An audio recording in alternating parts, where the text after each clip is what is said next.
ज्ञानाञ्जनशलाकया शान्तपावनमचिन्त्य वैभवं तं नरं वपुषि कुञ्जरं मुखे मन्महे किमपि तुन्दिलं महः शरणं करवाणि शर्मदं ते चरणं वाणिचराचरोपजीव्यं करुणामसृणैः कटाक्षपातैः कुरु माम् अम्ब कृतार्थसार्थवाहम् शारदा शारदाम्भोजवदना वदनाम्बुजे सर्वदा सर्वदास्माकं सन्निधिः सन्निधिं क्रियात् विमलपटी कमलकुटी पुस्तकरुद्राक्ष शस्तहस्तपुटी कामाक्षि पक्ष्मलाक्षि कलितविपञ्ची विभासि वैरिञ्ची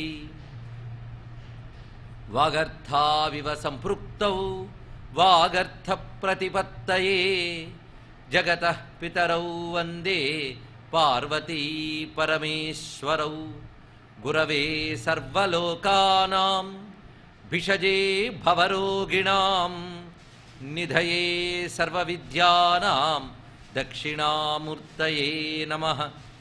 नारायणसमारम्भां व्यासशङ्करमध्यमाम् अस्मदाचार्यपर्यन्तां वन्दे गुरुपरम्परां नारायणं नमस्कृत्य नरं चैव नरोत्तमं देवीं सरस्वतीं व्यासं ततो जयमुदीरयेत्। यज्ञेश अच्युत गोविन्द माधव अनंत केशव कृष्ण विष्णु हृषीकेश वासुदेव नमोस्तुते श्रीवासुदेव नमोस्तुते। कृष्णातीरे कोकिला केलिकीरे गुंजापुंजे देवपुष्पादिकुंजे कंबुग्रीवौ क्षिप्तबाहू चरन्तौ राधाकृष्णौ मंगलं मे भवेतां राधाकृष्णौ मंगलं मे भवेतां। शिवाय गुरवे नमः शिवाय गुरवे नमः शिवाय गुरवे नमः श्रीमात्रे नमः श्रीमात्रे नमः श्रीमात्रे नमः श्री विष्णुरूपाय नमः शिवाय श्री विष्णुरूपाय नमः शिवाय श्री विष्णुरूपाय नमः शिवाय श्रीकृष्ण शरणं मम श्रीकृष्ण शरणं मम श्रीकृष्ण शरणं मम।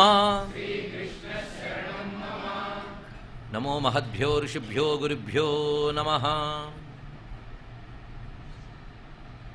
జగద్గురు ఆదిశంకర భగవత్పాదుల వారి దివ్య పాదాలకు నమస్కరించుకుంటూ గురు పరంపరకి నమస్కారం చేసుకుంటూ వ్యాస భగవానుడు మనకు ప్రసాదించిన భాగవతంలోని రాస పంచాధ్యాయి నిన్న ఆ రాసలీలకి వెనక ఉన్న నేపథ్యాన్ని చెప్పుకుంటూ మొదటి అధ్యాయంలో మొదటి శ్లోకాన్ని ప్రస్తావన చేసుకున్నాం. భగవానపితా రాత్రీః శరదోత్ఫుల్ల మల్లికాః వీక్ష్య రంతుం మనశ్చక్రే యోగమాయాముపాశ్రితః. మొదటి 3 శ్లోకములు వ్యాఖ్యానం ఎక్కువ అవసరమయ్యేటువంటి శ్లోకములు. అందుకే భాగవత భాష్యకారులు కూడా ఈ 3 శ్లోకాలకి చాలా విస్తారమైన వ్యాఖ్య చేశారు. తర్వాత వచ్చిన వాటికి సంక్షేపంగా అర్థం చెప్తూ వెళ్ళారే కానీ 3 శ్లోకాలకి చాలా విస్తారం చేశారు. అంటే ఇందులో ప్రతి శబ్దానికి ఏదో లోతు ఉన్నది. ఆ లోతు అర్థమైతే తర్వాత చెప్పిన లీల అంతా కూడా మనకి ఆస్వాద్యం అవుతున్నది. రాసపంచాధ్యాయం వినడానికి ఒక ప్రత్యేక అధికారం ఉండాలి అని నిన్న చెప్పుకున్నాం. అధికారం అంటే ఒకానొక సంస్కారం. ఆ సంస్కారం ఉన్నవారికే రాసపంచాధ్యాయం రుచిస్తుంది. అలాంటి సంస్కారం కలిగించేటువంటి శక్తి మొదటి 9 స్కంధముల్లో ఉన్నది. అదేవిధంగా దశమ స్కంధంలో 28 అధ్యాయాల వరకు కూడా శ్రద్ధగా అనుసంధానం చేసేవారికి ఆ మానసిక పక్వత ఏర్పడుతున్నది. రాసపంచాధ్యాయికి భాగవత పురుషుని యొక్క పంచ ప్రాణాలు అనే ఒక భావం ఉన్నది. అదేవిధంగా ఫలలీల అని చెప్పుకుంటున్నాం. ముఖ్యంగా ఈ రాసపంచాధ్యాయి అనేక మంది పారాయణ చేస్తూ ఉంటారు.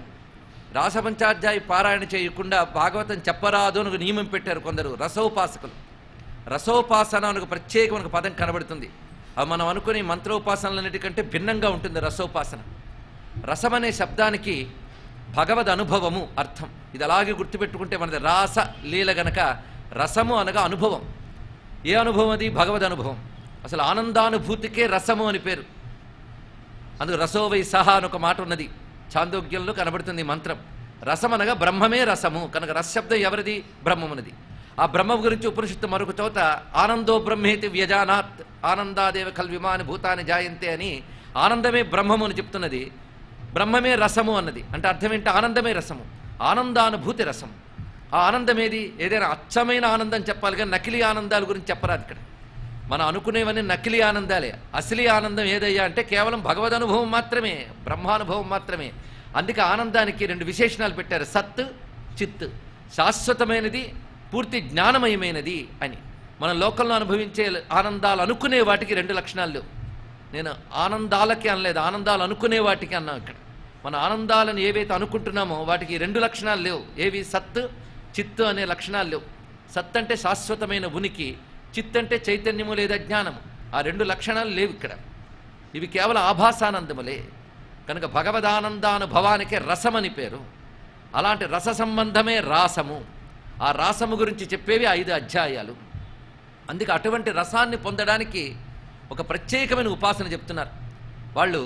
భగవన్నామాన్ని, భగవద్ రూపాన్ని, భగవత్ తత్వాన్ని, భగవద్ లీలల్ని, భగవద్ గుణాలని వాళ్ళు వింటూ అంటూ అనుకుంటూ ఆనందిస్తూ ఉంటారు. అదే సాధన మరి ఏమీ లేదు అక్కడ. ఆయన తలచుకుంటే పులకించిపోవడం, ఆయన పేరు చెప్తే మైమరచిపోవడం, నిరంతర తదేక చింతన. అలాంటిది రసోపాసన. ఈ రసోపాసకులు నేటికి మనకు కనబడతారు. అదృష్టవశాత్తు వాళ్ళ సంఖ్య మనకు తెలియాలి అంటే బృందావనంలో తప్ప ఇంకెక్కడ కనబడరు వాళ్ళు రసోపాసకులు. ఎందుకంటే రసం అనుభవానికి వచ్చే చోటు బృందావనం. అందుకే నిన్న మన చివరి మాటలో చెప్పుకున్నాం, ద్వారకలో కంటే మధురలో అంతరంగ భక్తులు ఎక్కువ, మధురలో కంటే బృందావనంలో అంతరంగ భక్తులు ఎక్కువ. ఆ బృందావనంలో అందరి కంటే గోపికలు పరమాంతరంగ భక్తులు. వాళ్ళకు కూడా అనుభవం లభించిన చోటు బృందావనమే. ఆ బృందావనమే భగవద్ అనుభవాన్ని అందివ్వడానికి యోగ్యమైన చోటు. మిగిలిన చోట రాదా అంటే కొంచెం కష్టపడాలి. అక్కడైతే సులభంగానే ఉంటుంది. ఎందుకంటే చక్కగా పంట పండే చోట మనకి ఆ పంట దొరకడం వేరు, పంట పండని చోట దాన్ని ఎగుమతి చేసుకోవడం వేరు. రెండింటికి చాలా తేడా ఉన్నది కదా. అందుకు సహజ సిద్ధంగా భక్తి భూమికైన బృందావనం ఆ రసానికి ప్రధానమైన చోటు. అందుకే బృందావనం భక్తి దేవత యొక్క పృథ్వీ రూపము అని ఉపనిషత్తు చెప్తున్న విషయం. కృష్ణోపనిషత్తు ఈ మాట చెప్తోంది మనకి. ఆ కృష్ణోపనిషత్ సహాయం కూడా మనం ఇక్కడ తీసుకోవాలి. అలాంటి చోట కేవలం భగవద్ అనుభవం కోసమే శరీరాన్ని ధరించినటువంటి వారు గోపికలు. కనుక గోపికలు అంటే భగవద్ అనుభవం కోసమై దేహాన్ని దాల్చిన వారు ఇక్కడ. అందుకే వాళ్ళ దేహమంతా భగవద్ అనుభవంతో కూడినది. దేహం అంటే ఇంద్రియాలేగా. ఇంద్రియాలకు మరొక పేరు శాస్త్రంలో గోవులు అని పేరు. గోవులు అనే శబ్దం వేదములు యందే కిరణములు, మంత్రములు, ఇంద్రియములను 3 అర్థాల్లో వాడారు. వేదమే వాడింది. గోభిహి ఇంద్రియైహి అనొక చోట, గోభిహి రశ్మిభిహి అనొక చోట, గోభిహి వేదవాక్యైహి అని వివిధములుగా చెప్తున్నారు.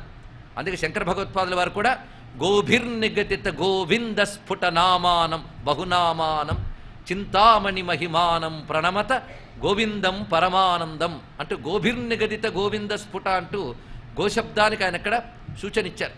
అలాగే విష్ణు శాస్త్రంలో గోవిందనామానికి శంకరులు చాలా అద్భుతమైన భాష్యాన్ని రచించారు. ఆయనకు ఆ గోవిందనామా అంత ఇష్టం. అసలు శంకరులే పెద్ద గోపిక. ఆ కారణం చేతన భజగోవిందో అని మళ్ళీ చెప్పారు ఆయన. అయితే శంకరులు గోపిక ఎలా అవుతారు? గోపిభావం భక్తి కదా, ఆయన జ్ఞానం కదా అంటే మనకు శంకరులు అర్థం కాలేదు కదా అన్నది తెలిసిపోతుంది ఇక్కడ. భగవద్ అనుభవం అది. ఆ అనుభవం సర్వేంద్రియములతో భగవద్ అనుభవం చేయగలగాలి. కనుక గోభి ఇంద్రియై భక్తి రసం పిబతి ఇది గోపి అని గోపి శబ్దానికి అర్థం చెప్పారు. గోపి అంటే గోవులనగా ఇంద్రియములు, ఇంద్రియములతో భక్తి రసాన్ని పానం చేసేవారు గోపికలు. అంటే వాళ్ళు బాహ్యరసపానం చేయరు, భగవద్రసపానం చేస్తారు. వాళ్ళు జగద్రసం కాదు, జగన్నాథ రసం. ఆ ఆ రసపానానికి పాత్రలు ఏమిటాయి అంటే ఇంద్రియాలే పాత్రలు. వాళ్ళకి ఇంద్రియాలనే పాత్రలతో రసపానం చేస్తారు. అది ఎలాగంటే మా ప్రహ్లాదుని అడిగితే చెప్తారు ఎలా పానం చేయాలో. కమలాక్షు నర్చించు కరములు కరములు శ్రీనాథు వర్ణించు జిహ్వ జిహ్వ అంటే చేతులతో భగవంతుని పూజించి ఆనందిస్తారు, నోటితో ఆయన కీర్తించి ఆనందిస్తారు, కళ్ళతో ఆయన రూపాన్ని చూసి ఆనందిస్తారు, చెవులతో ఆయన కథలు విని ఆనందిస్తారు, భగవంతు వలగును పదములు పదములు పాదములతో ఆయన క్షేత్రముల్లో సంచరించి ఆనందిస్తారు. కానీ సర్వేంద్రియములతో కృష్ణ రసపానం చేస్తారు గనక అటువంటి భక్తులే గోపికలు అవుతున్నారు. గోపిక అంటే స్త్రీ స్వరూపం అని అర్థం కాదు, భక్తుడి యొక్క చిత్తవృత్తి గోపిక. అయితే స్త్రీభావంతో ఎందుకు చెప్తున్నారు అంటే ఆ స్త్రీభావంలో ఉండే భావం ఏంటంటే తనదైనటువంటి అహం ఉండదు, అర్పణం ఉంటుంది. అందుకు అహంకార రాహిత్యము, అర్పణ భావము, ఆశ్రయత్వము ఈ మూడు చెప్పాలంటే స్త్రీభావంతో ఉంటుంది. ఎందుకంటే ఒక పత్ని పతియందు అధీనురాలై ఉంటుంది కానీ స్వతంత్రురాలై ఉండదు. అలాగే మేము స్వతంత్రులము కాము, భగవంతునికి పరతంత్రులము అని చెప్పే భావం పేరు స్త్రీభావం. ఈ గోపీభావం పురుషుడైనా సరే గోపీభావం తెచ్చుకోకపోతే భగవద్ అనుగ్రహం దొరకదు. అందుకే గోపీతత్వం లేనప్పుడు భగవద్ అనుగ్రహం దొరకదు గనక ఎంతవరకు గోపీతత్వం రాదో అంతవరకు అహంకారం ఉందని అర్థం. అహంకారం కరిగిపోయి భగవత్ పరతంత్రత అనేది ఏర్పడితే ఆ భావం పేరు గోపీభావం. ఒక్కసారి ఆ భావంలో ఆలోచిస్తే భగవద్ అధీన భావమే గోపీభావం అంటే ప్రపంచంలో భగవద్ అధీనం కానిదేదో చెప్పండి. ఇక్కడ అందరూ భగవంతునికి అధీనులే, భగవంతుడు నమ్మని వారు కూడా భగవంతునికి అధీనులే, అందరూ ఆయన్ని ఆశ్రయించుకుని బ్రతుకుతున్నారు, ఆయన వల్లే బతుకుతున్నారు. అదే గోపీతత్వం బాగా అవగతం చేసుకున్న భక్తులకి రుచి తెలుస్తుంది, తార్కికులకు తెలియదు ఇది. ఆ భక్తులకు మాట అంటారు, పురుషో విష్ణురిత్యుక్త స్త్రీప్రాయమితరం జగత్. ఈ మాట ఎంత గొప్పగా ఉన్నదండి. పురుషో విష్ణు ఇత్యుక్త, పురుషుడంటే కేవలం విష్ణువు మాత్రమే, మిగిలిందంతా స్త్రీప్రాయమితరం జగత్, జగత్తంతా స్త్రీప్రాయమే అన్నారు ఇక్కడ. అందుకే జగత్తు ప్రకృతి స్త్రీవాచకంగానే కనబడుతుంది. జగత్తంతా ఆయన్నే ఆశ్రయించుకున్నప్పుడు జగత్తుకి స్వతంత్రత అనేది లేదు, ఆయనకు అధీనమయ్యే ఉన్నది ఇక్కడ. అటువంటప్పుడు జగత్తే స్త్రీభావం. ఒకప్పుడు ఒక గోస్వామి బృందావనానికి వచ్చారు. ఆయన వెనకాల చాలామంది భక్తులు ఆయనతో పాటు వచ్చి ఉన్నారు.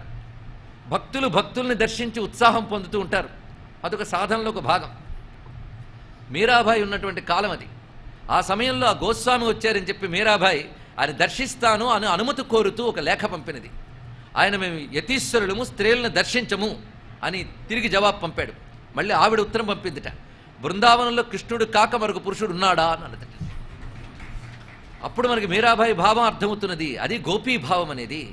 అంటే గోస్వాములు కూడా గోపికలే కనుక పురుష స్త్రీ భావం అక్కడ ప్రధానం కాదు, కేవలం భగవద్ అనుభవం, భగవత్ పరతంత్రత, భగవద్ ఆశ్రయ బుద్ధి, అహంకార రాహిత్యం, ఇన్ని భావాల స్వరూపమే గోపీభావం.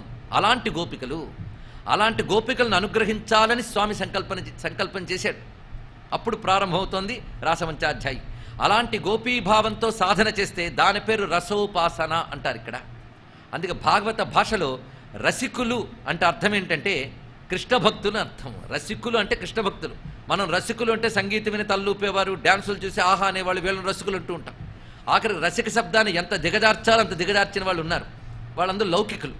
ఆ వాసనలతో ఉన్న వాళ్ళకి హఠాత్తుగా ఇవాళ కూర్చోబెట్టి రసోపాసన అంటే అసలు అర్థం కాదండి. అక్కడ మంత్రం, తంత్రం, యంత్రం, యోగం, యాగం ఇవన్నీ కూడా ఆ స్థితిలో వస్తే కిందవే, చిన్నవే. ఆ రసస్థితి అంత గొప్పది ఇక్కడ. ఆ రసోపాసనలో పండిపోయిన వాళ్ళని రసయోగులు అని అంటారు ఇక్కడ. అలాంటి రసయోగులు కేవలం కృష్ణభక్తి సంప్రదాయంలో మాత్రమే దొరుకుతుంది రసోపాసన. వాళ్ళు పొందే అనుభూతి పేరు రాసము. ఆ రసానుభవమే రాసము. అందుకే ఆ రసాన్ని చెప్పే లీల రాసలీల, అంటే భగవద్ అనుభవ లీల. ఇది భగవద్ అనుభవమే రాసమని చెప్పాం కనుక ఇప్పుడు రాసము, రసికోపాసన. ఇలాంటి రసికోపాసకులు సాధన దశలో, సిద్ధ దశలో ఏ వికారాలు ఉండవు, కానీ సాధన దశలో వికారాలు ఉంటూ ఉంటాయి. ఇది తెలుసుకోవాలి. ఇవాళ మనం జపం ప్రారంభించగానే రేపటికే మహాయోగీశ్వరులు అయిపోతాం అనుకోవద్దు. ఎంత కాలం పడుతుందో, అవసరమైతే మరో జన్మలు కూడా పట్టచ్చు, కానీ చేస్తూ ఉండాలి. ఎప్పటికో పండుతుందో మనం ఎవరైనా చెప్పగలం? చేస్తూ ఉండవలసినదే. ఎప్పటికో పండుతుంది, కానీ పండే వరకు మనస్సు చాలా భయంకరమైనది. అది ఎప్పుడు ఎటు తీసుకెళ్తుందో తెలియదు.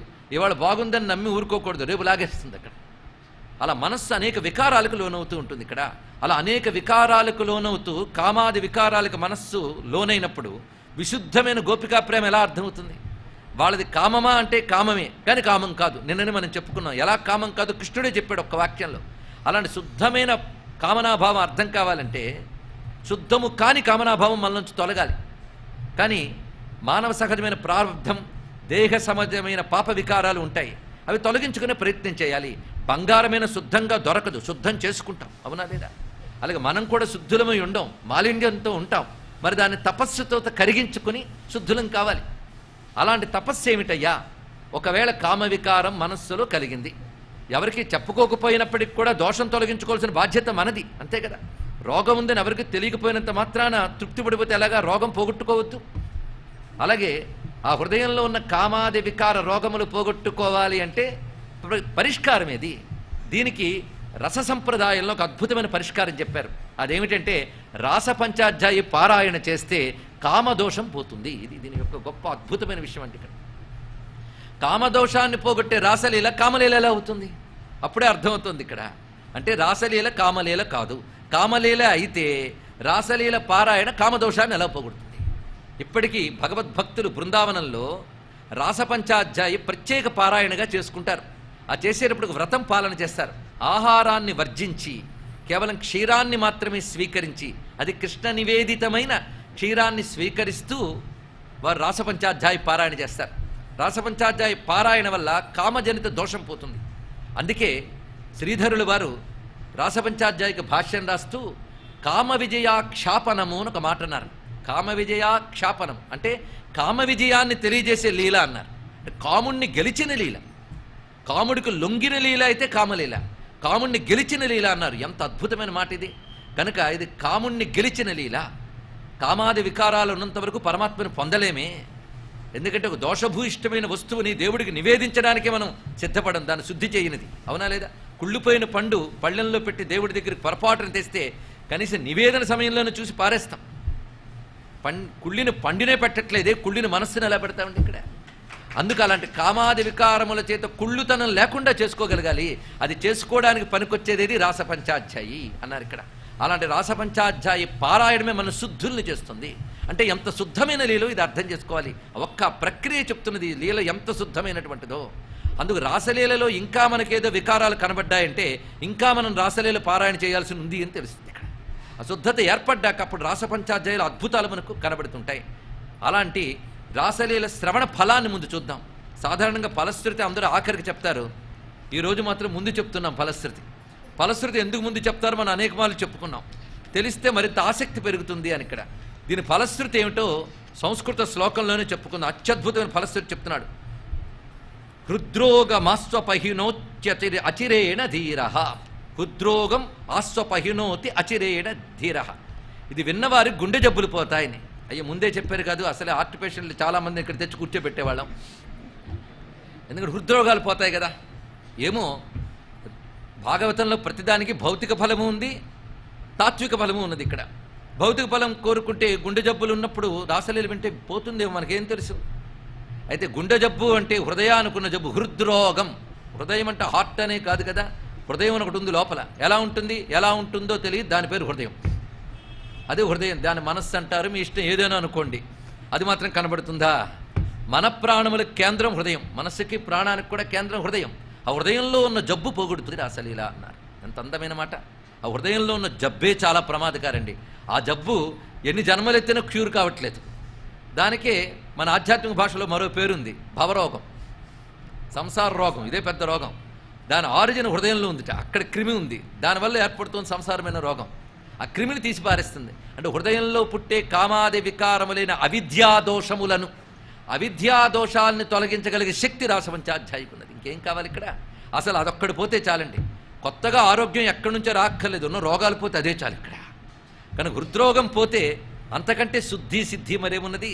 అలా హృద్రోగాన్ని బాపగలిగే శక్తి కలిగిన రాసపంచాధ్యాయిని గురువుల అనుగ్రహం చేత మనం చెప్పుకోబోతున్నాం. మొదటి శ్లోకం యొక్క మెరుపు నిన్ననే అందుకున్నాం. భగవాన్ అపి తా రాత్రీ శరదోత్ఫుల్ల మల్లికా వీక్ష్య రంతుం మనశ్చక్రే యోగమాయాముపాశ్రిత. భగవంతుడై కూడా ఆ రాత్రులను చూసి, ఆ రాత్రులను అంటే శరదోత్ఫుల్ల మల్లికా, శరత్కాలంలో చక్కగా విరబూసిన మల్లెలు కలిగిన ఆ రాత్రులను చూసి పరమాత్మ ఒక లీల చెయ్యాలని సంకల్పించుకున్నాడు. రంతుం మనశ్చక్రే అంటే లీల చేయాలనుకున్నాడు, ఆడుకోవాలనుకున్నాడు. రంతుం ఆడుకోవాలనుకున్నాడు ఆయన. ఆయన ఏ పని చేసిన ఆటే కదా. అందుకే కృష్ణుడు ఏ పని చేసిన ఆట కనుకే కృష్ణ లీల అన్నారు ఇక్కడ. అయితే ఆటలు ఊరికేనే చేయడు ఆయన, అనుగ్రహం కోసం చేసే పని. అందుకు రంతుం మనశ్చక్రే, ఇతరులను అనుగ్రహించడమే ఆయనకు ఆనందం, మరొకటి కాదు. అందుకు భక్తులను అనుగ్రహించడం అనేటటువంటి తన వినోదాన్ని చెయ్యాలని చక్రే సంకల్పించుకున్నాడు స్వామి. మనశ్చక్రే అంటే అర్థం సంకల్పించుకున్నాడు. అయితే ఆ పని చేయడానికి ఆయనకు కూడా ఒక ఆశ్రయం అవసరమైంది. యోగమాయాముపాశ్రిత, యోగాన్ని ఆశ్రయించుకుని లేదా యోగమాయని ఆధారంగా చేసుకుని తాను ఆ లీలని చెయ్యాలని సంకల్పించుకున్నాడు. కనుక సమయం శరత్కాలపు రాత్రి, సంకల్పం భక్తులను అనుగ్రహించడం, ఆయన ఆధారంగా చేసుకున్నది యోగమాయను ఆధారంగా చేసుకున్నాడు. ఈ ఒక్క వాక్యంలో మొత్తం కృష్ణతత్వం ఎలా ఉందో పరిశీలించండి. ఆయన అసలు ఈ పని చేయడానికే యోగమాయ కాదు, ఏ పని చేయాలనే యోగమాయ. పని చెయ్యడం అని ఉన్నది అంటే మాయ ఉంటేనే అవుతుంది. మనం కూడా ఇన్ని పనులు చేస్తున్నాడు మాయ వల్లే. మాయ లేకపోతే ఏ పని లేదు, హాయిగా మోక్షం పొంది కూర్చుంటాం. మనం కూడా మాయ ఉంటే కానీ ఏ పని చెయ్యలేము, అవునా లేదా అండి? మాయ ఉన్నంతకాలం పనులుంటాయి, మాయ తీసేస్తే పని లేదు, పాటు లేదు, కైవల్యమే మిగులుతుంది తెలుసుకోండి. మరి పరమాత్మ పని చేయాలని ఆయనకి మాయ ఉండాలి, మాయ లేకపోతే ఎవడూ ఏ పని చేయలేడు కదా. అయితే మన మాయ అజ్ఞానంతో కూడినది, ఆయన మాయ జ్ఞానంతో ఉన్నది కనుక యోగమాయ అన్నారు ఇక్కడ. కానీ యోగమాయతో ఆయన చేస్తున్నాడు ఇక్కడ. అంటే ఆయన యోగమాయను ఆశ్రయించి పనిచేసేటప్పుడు ఆ పనికి అంటడం లేదు, మాయకి అంటట్లేదు, కేవలం ఉపకరణంగా వాడుకుంటున్నాడు ఆయన అంతే ఇక్కడ. అంటే మాయని తన కంట్రోల్లో పెట్టుకుని ఆయన చేస్తున్నాడు. మనం మాయ కంట్రోల్లో ఉండి చేస్తాం, అది తేడా ఇక్కడ. కానీ మాయని తన అధీనంలో పెట్టుకుని పూర్ణమైన ఎరుకతో ఉంటాడు కనుక పూర్ణమైన ఎరుకకి యోగమని పేరు. రెండవది మాయ. ఆ యోగముతో కూడిన మాయని ఆధారంగా చేసుకుని పరమాత్మ సంకల్పించుకున్నాడు. అంటే యోగమాయ లేకపోతే లీల లేదు. భగవంతుడు భక్తులను అనుగ్రహించడం కోసం ఒక నామాన్ని స్వీకరిస్తాడు, ఒక రూపాన్ని స్వీకరిస్తాడు, ఒక లీలను చేస్తాడు. మూడొచ్చే నామం, రూపం, లీల. ఈ మూడు చెయ్యాలంటే ఆయనకి ఒక ఆకారం రావాలి, ఒక వ్యవహారం రావాలి. ఆకారం వ్యవహారం ఎప్పుడు ఉంటుంది? మాయ ఉంటేనే ఉంటుంది. మాయకు అతీతంలో ఆకారం లేదు, వ్యవహారం లేదు. నామరూపాతీతమైన స్థితి మాయ అతీతం, మాయాతీతం, నామరూపరహితం. నామరూప సహితం కావాలంటే మాయలోకి రావాలి. మన నామరూపాలని మాయ వల్ల వచ్చే పర్వాలేదు, ఆయన నామరూపాలు కూడా మాయ వల్లే వచ్చాయన్నాడు. కానీ మనకే ఆయనకి తేడా ఏమిటి అంటే జన్మకర్మచమే దివ్యం అని చెప్పాడు ఇక్కడ. మాయతో నామం లేనివాడు నామం స్వీకరించినట్టు, ఆకారం లేనివాడు ఆకారంతో ఉన్నట్టు, ఏ పని లేనివాడు ఎన్నో పనులు చేస్తున్నట్టు తను తాను చూపించుకుంటాడు. వేటికి అంటాడు. అది దాని పేరే యోగమాయ. ఆ యోగమాయను ఆశ్రయించాను అంటున్నాడు. సరిగ్గా నిన్న అజోపిసన్ అన్నప్పుడు భగవానపి అనే మాట భగవద్గీతలో ఆ మాటకున్నది. అదే శ్లోకంలో చివరి మాటకి ఈ శ్లోకంలో చివరి మాటకున్న అనుబంధం చూడండి. అజోపిసన్ అవ్యయాత్మ భూతానాం ఈశ్వరోపిసన్. అక్కడ కూడా మళ్ళీ అపి. అజోపి ఈశ్వరోపి, సమస్త ప్రపంచానికి శాసకుడు ఆయన. తాను శాసకుడైనప్పుడు తన చేత శాసింపబడే వాళ్ళ ద్వారా ఆనందం పొందాలని పనిచేస్తాడు ఆయన, చేయడు. మరి ఎందుకు ఈ పని చేస్తున్నట్టు? ఈశ్వరూపి, ఈశ్వరుడై కూడా, జన్మరహితుడై కూడా, నిర్వికారుడై కూడా ఆయన పని చేస్తున్నాడు. మరి వికారంలా కనబడుతుంది లేదది, నిర్వికారుడై ఆ పని చేస్తున్నాడు. ప్రకృతిం స్వాం అధిష్ఠాయ సంభవామి ఆత్మమాయయ. అందుకే భగవద్గీత బాగా తెలిసి అప్పుడు భాగవతం చదవండి, మధురంగా కనబడుతుంది. లేదా భాగవతం బాగా తెలుసుకుని భగవద్గీత చెప్పండి, మధురాతి మధురంగా కనబడుతుంది. రెండిటికి అనుబంధం ఉన్నది. కానీ అజోపిసన్నంలో ఇక్కడ భగవాన్ నప్పి వచ్చింది. సంభవామి ఆత్మమాయయ అంటే యోగమాయాముపాశ్రిత కనబడుతున్నది ఇక్కడ. మొత్తం అవతారతత్వం అంతా ఒక్క శ్లోకంలో ఉన్నది ఇక్కడ. కేవలం గోపికలను అనుగ్రహించడానికి మాత్రమే కాదు, కృష్ణావతారమే యోగమాయాముపాశ్రిత. యోగమాయను ఆశ్రయించి ఆ పని చేశాడు. అలా పుడతాను నేను, పుట్టుక లేని వాడిని పుట్టినట్టు కనబడ్డానికి కారణం నాదైన మాయాశక్తి అని వ్యవహరించాడుగా. ఆ మాట ఇక్కడ చెప్తున్నారు. భగవాన్ శబ్దానికి అర్థం ఏమిటి? ఇక్కడ భగవాన్ అపి ఉంది అంటే భాగవతమే భగవంతుని కథ భాగవతం కనుక స్వామివారి అసలు పేరు భగవాన్ కనుక భగవాన్ అనే మాటకు అర్థాన్ని ఇక్కడ మనం స్మరించుకుంటే భగవాన్ అంటే ఏమిటో భాగవతమే చెప్తోంది. బ్రహ్మేతి పరమాత్మేతి భగవానితి శబ్ద్యతే. బ్రహ్మ, పరమాత్మ, భగవాన్ ఈ మూడు ఒకే తత్వానికి సంబంధించిన పేర్లు అన్నారు ఇక్కడ. అంటే బ్రహ్మం అని దేన్ని అంటున్నామో, ఉపనిషత్తు బ్రహ్మం అని దేన్ని చెప్తోందో, పరమాత్మని దేన్ని చెప్తోందో దాన్ని భగము, కలవాడు భగవానుడు అంటున్నారు. కనుక భగవాన్ అంటే ఎవరు? పరమాత్మ. అంటే శ్రీకృష్ణ పరమాత్మ, శ్రీకృష్ణ భగవానుడు. ఆయనే బ్రహ్మము. ఈ బ్రహ్మమునకు మళ్ళీ రెండు భేదములు ఉన్నాయి. శుద్ధ బ్రహ్మము, మాయా సబలిత బ్రహ్మము అంటే నిరుపాధిక బ్రహ్మము, సోపాధిక బ్రహ్మము అని అంటారు ఇక్కడ. శుద్ధ బ్రహ్మం అంటే సృష్టికి మాయకి నామరూపాలకు అతీతమైన శుద్ధ బ్రహ్మం. ఈ మాయను స్వీకరించి ప్రపంచాన్ని నడుపుతున్నాడు అన్నప్పుడు మాయా శబలిత బ్రహ్మం అంటే మాయతో కలిపి బ్రహ్మంను చూస్తున్నాం. సోపాధిక బ్రహ్మం అంటే ఈశ్వరుడికి రూపం ధరించాడు, ప్రపంచాన్ని నడుపుతున్నాడు, సృష్టి శిలలన్నీ ఆయనే చేస్తున్నాడు అని అంటున్నామంటే దీన్నే సోపాధిక బ్రహ్మము అంటారు, దీన్నే సగుణ బ్రహ్మము అంటారు, దీన్నే మాయా శబలిత బ్రహ్మము అని అంటారు. ఈ ప్రపంచం కాదు, ఇది ఏది కాదయ్యా, దీనికి అతీతుడు అన్నప్పుడు మాయాతీతుడు, కేవల పరబ్రహ్మ, కేవల పరమాత్మ. కానీ భగవాన్ అనే శబ్దము శుద్ధ బ్రహ్మమే అయినప్పటికీ కూడా మాయాసబలిత బ్రహ్మమునకు వ్యవహరించవచ్చు. ఎందుకంటే నిర్గుణుడైన బ్రహ్మము షడ్గుణైశ్వర్య సంపన్నుడుగా కనబడితే భగవాన్ అని చెప్పాలి. కానీ భగవాన్ శబ్దానికి శాస్త్రీయమైన నిర్వచనాలు, ఒకటి పరబ్రహ్మస్వరూపము, ఇంకా భగవాన్ నామానికి శాస్త్రం ఏం చెప్తుందో గ్రహిద్దాం. ఎందుకంటే స్మరించుకోవలసిన అవసరం ఉంది ఇక్కడ. భగవాన్ అని చెప్తున్నారు గనక. ఐశ్వర్యస్య సమగ్రస్య ధర్మస్య యశస్శ్రియ జ్ఞాన వైరాగ్యయోశ్చైవ షణ్ణాం భగయితీరిణా అని భగశబ్దానికి అర్థం. ఇటు భాగవతం చెప్తోంది, అటు విష్ణు పురాణం కూడా చెప్తోంది. ఇక్కడ సమగ్రమైనటువంటిది అంటే ఇప్పుడు చెప్పిన గుణాలు అందరిలోనూ ఉండొచ్చు, కానీ ఆ మాత్రం ఉంటే కొంతకాలం ఉంటాయి. కానీ భగవంతుడి దగ్గర సంపూర్ణముగా సర్వకాలాల్లో ఉంటాయి ఈ గుణములు. అది ఇప్పుడు కర్పూరాన్ని తెచ్చి ఒంటికి రాసుకుంటే కొద్దిసేపు కర్పూర వాసన ఉంటుంది, కానీ కర్పూరానికి కర్పూరం వాసన ఎప్పుడు ఉంటుంది. ఎందుకంటే దానికి సహజం, మనకు అది ఆరోపితం. ఇది తెలుసుకోవాల్సింది ఇక్కడ. కానీ పరమాత్మ దగ్గరవి సమగ్రముగా ఉంటాయి, సంపూర్ణముగా భాషిస్తూ ఉంటాయి కనుక అవేమిటంటే ఐశ్వర్యస్య, ఐశ్వర్యము, సమగ్రస్య అనే మాట అన్నిటికీ వర్తిస్తుంది. ధర్మము, యశస్సు, శ్రీ, శ్రీ అంటే శోభ అని అర్థం. శోభ, కాంతి, కళలు ఇవన్నీ కూడా శ్రీ. జ్ఞాన, వైరాగ్య, ఈ 6 ఉన్నవాడు భగవానుడు. ఇప్పుడు కృష్ణుడు ఎవరు? 6 ఉన్నవాడు. కానీ ఆయన పేరే భగవాన్ అన్నప్పుడు భగవాన్ అనే దానికి ఇది అర్థము అని తెలిసాక ఇంకా కృష్ణుడి గురించి ఏం మాట్లాడగలం? దండం పెట్టి ఊరుకోవడం తప్ప. అంత ఐశ్వర్యం కానీ, అంత ధర్మము కానీ, అంత కీర్తి కానీ, అంత శోభ కానీ, అంత జ్ఞాన వైరాగ్యములు కానీ ఇంకొకటి దగ్గర లేవు. అంత పరిపూర్ణం. అలాంటి జ్ఞాన వైరాగ్య సంపన్నుడై పరమశోభాయుక్తుడై ధర్మమూర్తి అయినటువంటి వాడు ఇదొకటి. అంతేకాదు ఇక్కడ భగవాన్ అనే మాటకి మరొక నిర్వచనం ఇంకా బాగుంటుంది ఈ సందర్భంలో. ఇది మనకి విష్ణు పురాణం చెప్తున్నటువంటి అర్థం భగవాన్ శబ్దానికి. ఉత్పత్తి ప్రళయంచైవ భూతానాం ఆగతిం గతిం వేత్తి విద్యామవిద్యాంచ సవాచ్యో భగవానితి. భగవాన్ శబ్దానికి ఇదొక అర్థం. 6 తెలిసినవాడు. 6 అంటే 3 జంటలు, ఒక్కొక్కటి కూడా జంట పనులు. ఉత్పత్తి, ప్రళయం, భూతానాం ఆగతిం గతిం అంటే సృష్టి యొక్క ఉత్పత్తి ఎప్పుడు, ప్రళయం ఎప్పుడు, ఇది తెలిసినవాడు. ఒక్కసారి ఆలోచించండి. సృష్టి ఉత్పత్తి ప్రళయం మనకు తెలుసా? వల్ల కాదు.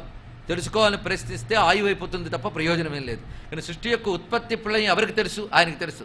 తెలియడమే కాదు, ఎప్పుడు ఉత్పత్తి చేయాలి, ఎప్పుడు ప్రళయం చేయాలో కూడా ఆయనకు తెలుసు. మనం చూస్తున్న అనంత విశ్వానికి ఒక ఉత్పత్తి ఉంది, ఒక ప్రళయము ఉంటుంది. ఆ రెండు ఆయనకి మాత్రమే తెలుసు. ఈ ఉత్పత్తి ప్రళయాలతో కూడిన ప్రపంచంలో ఉన్నవాళ్ళు జీవులు. ఈ జీవులు ఎప్పుడు రావాలి, ఎప్పుడు పోవాలో కూడా ఆయనకి తెలుసు, ఇంకెవరికి తెలియదండి. ఇప్పుడు మనం ఉన్నాం, మనం ఎప్పుడు పుట్టాలని డిసైడ్ చేసుకున్నామా? డేట్ ఆఫ్ బర్త్ మన చేతిలో లేదు, డేట్ ఆఫ్ మరొకటి కూడా మన చేతిలో లేదు. ఈ రెండు మనకే తెలియవు. కానీ పుట్టుక చావు మనకున్నాయేమో తప్ప పుట్టుక చావుల కంట్రోల్ మన చేతిలో లేదు ఇక్కడ. దీన్ని బట్టి భూతానాం ఆగతిం గతిం, సర్వ ప్రాణికోట్ల యొక్క రాక పోక అది ఎవడికి తెలుసో. ఇది రెండవ జంట. మూడవ జంట విద్యాం అవిద్యాంచ. ఇది ఇక్కడ చాలా ప్రధానం. విద్యాం అవిద్యాంచ. అవిద్య అంటే సంసారంలో తిప్పే శక్తి పేరు అవిద్య, సంసారం నుంచి బయట పెట్టే శక్తి పేరు విద్య. ఇదొక్కటి తెలుసుకుంటే చాలు. ఇప్పుడు మనకున్నది అవిద్య, విద్య. చెప్పక్కర్లేదు, ఎవరికి వాళ్ళకి తెలుసు.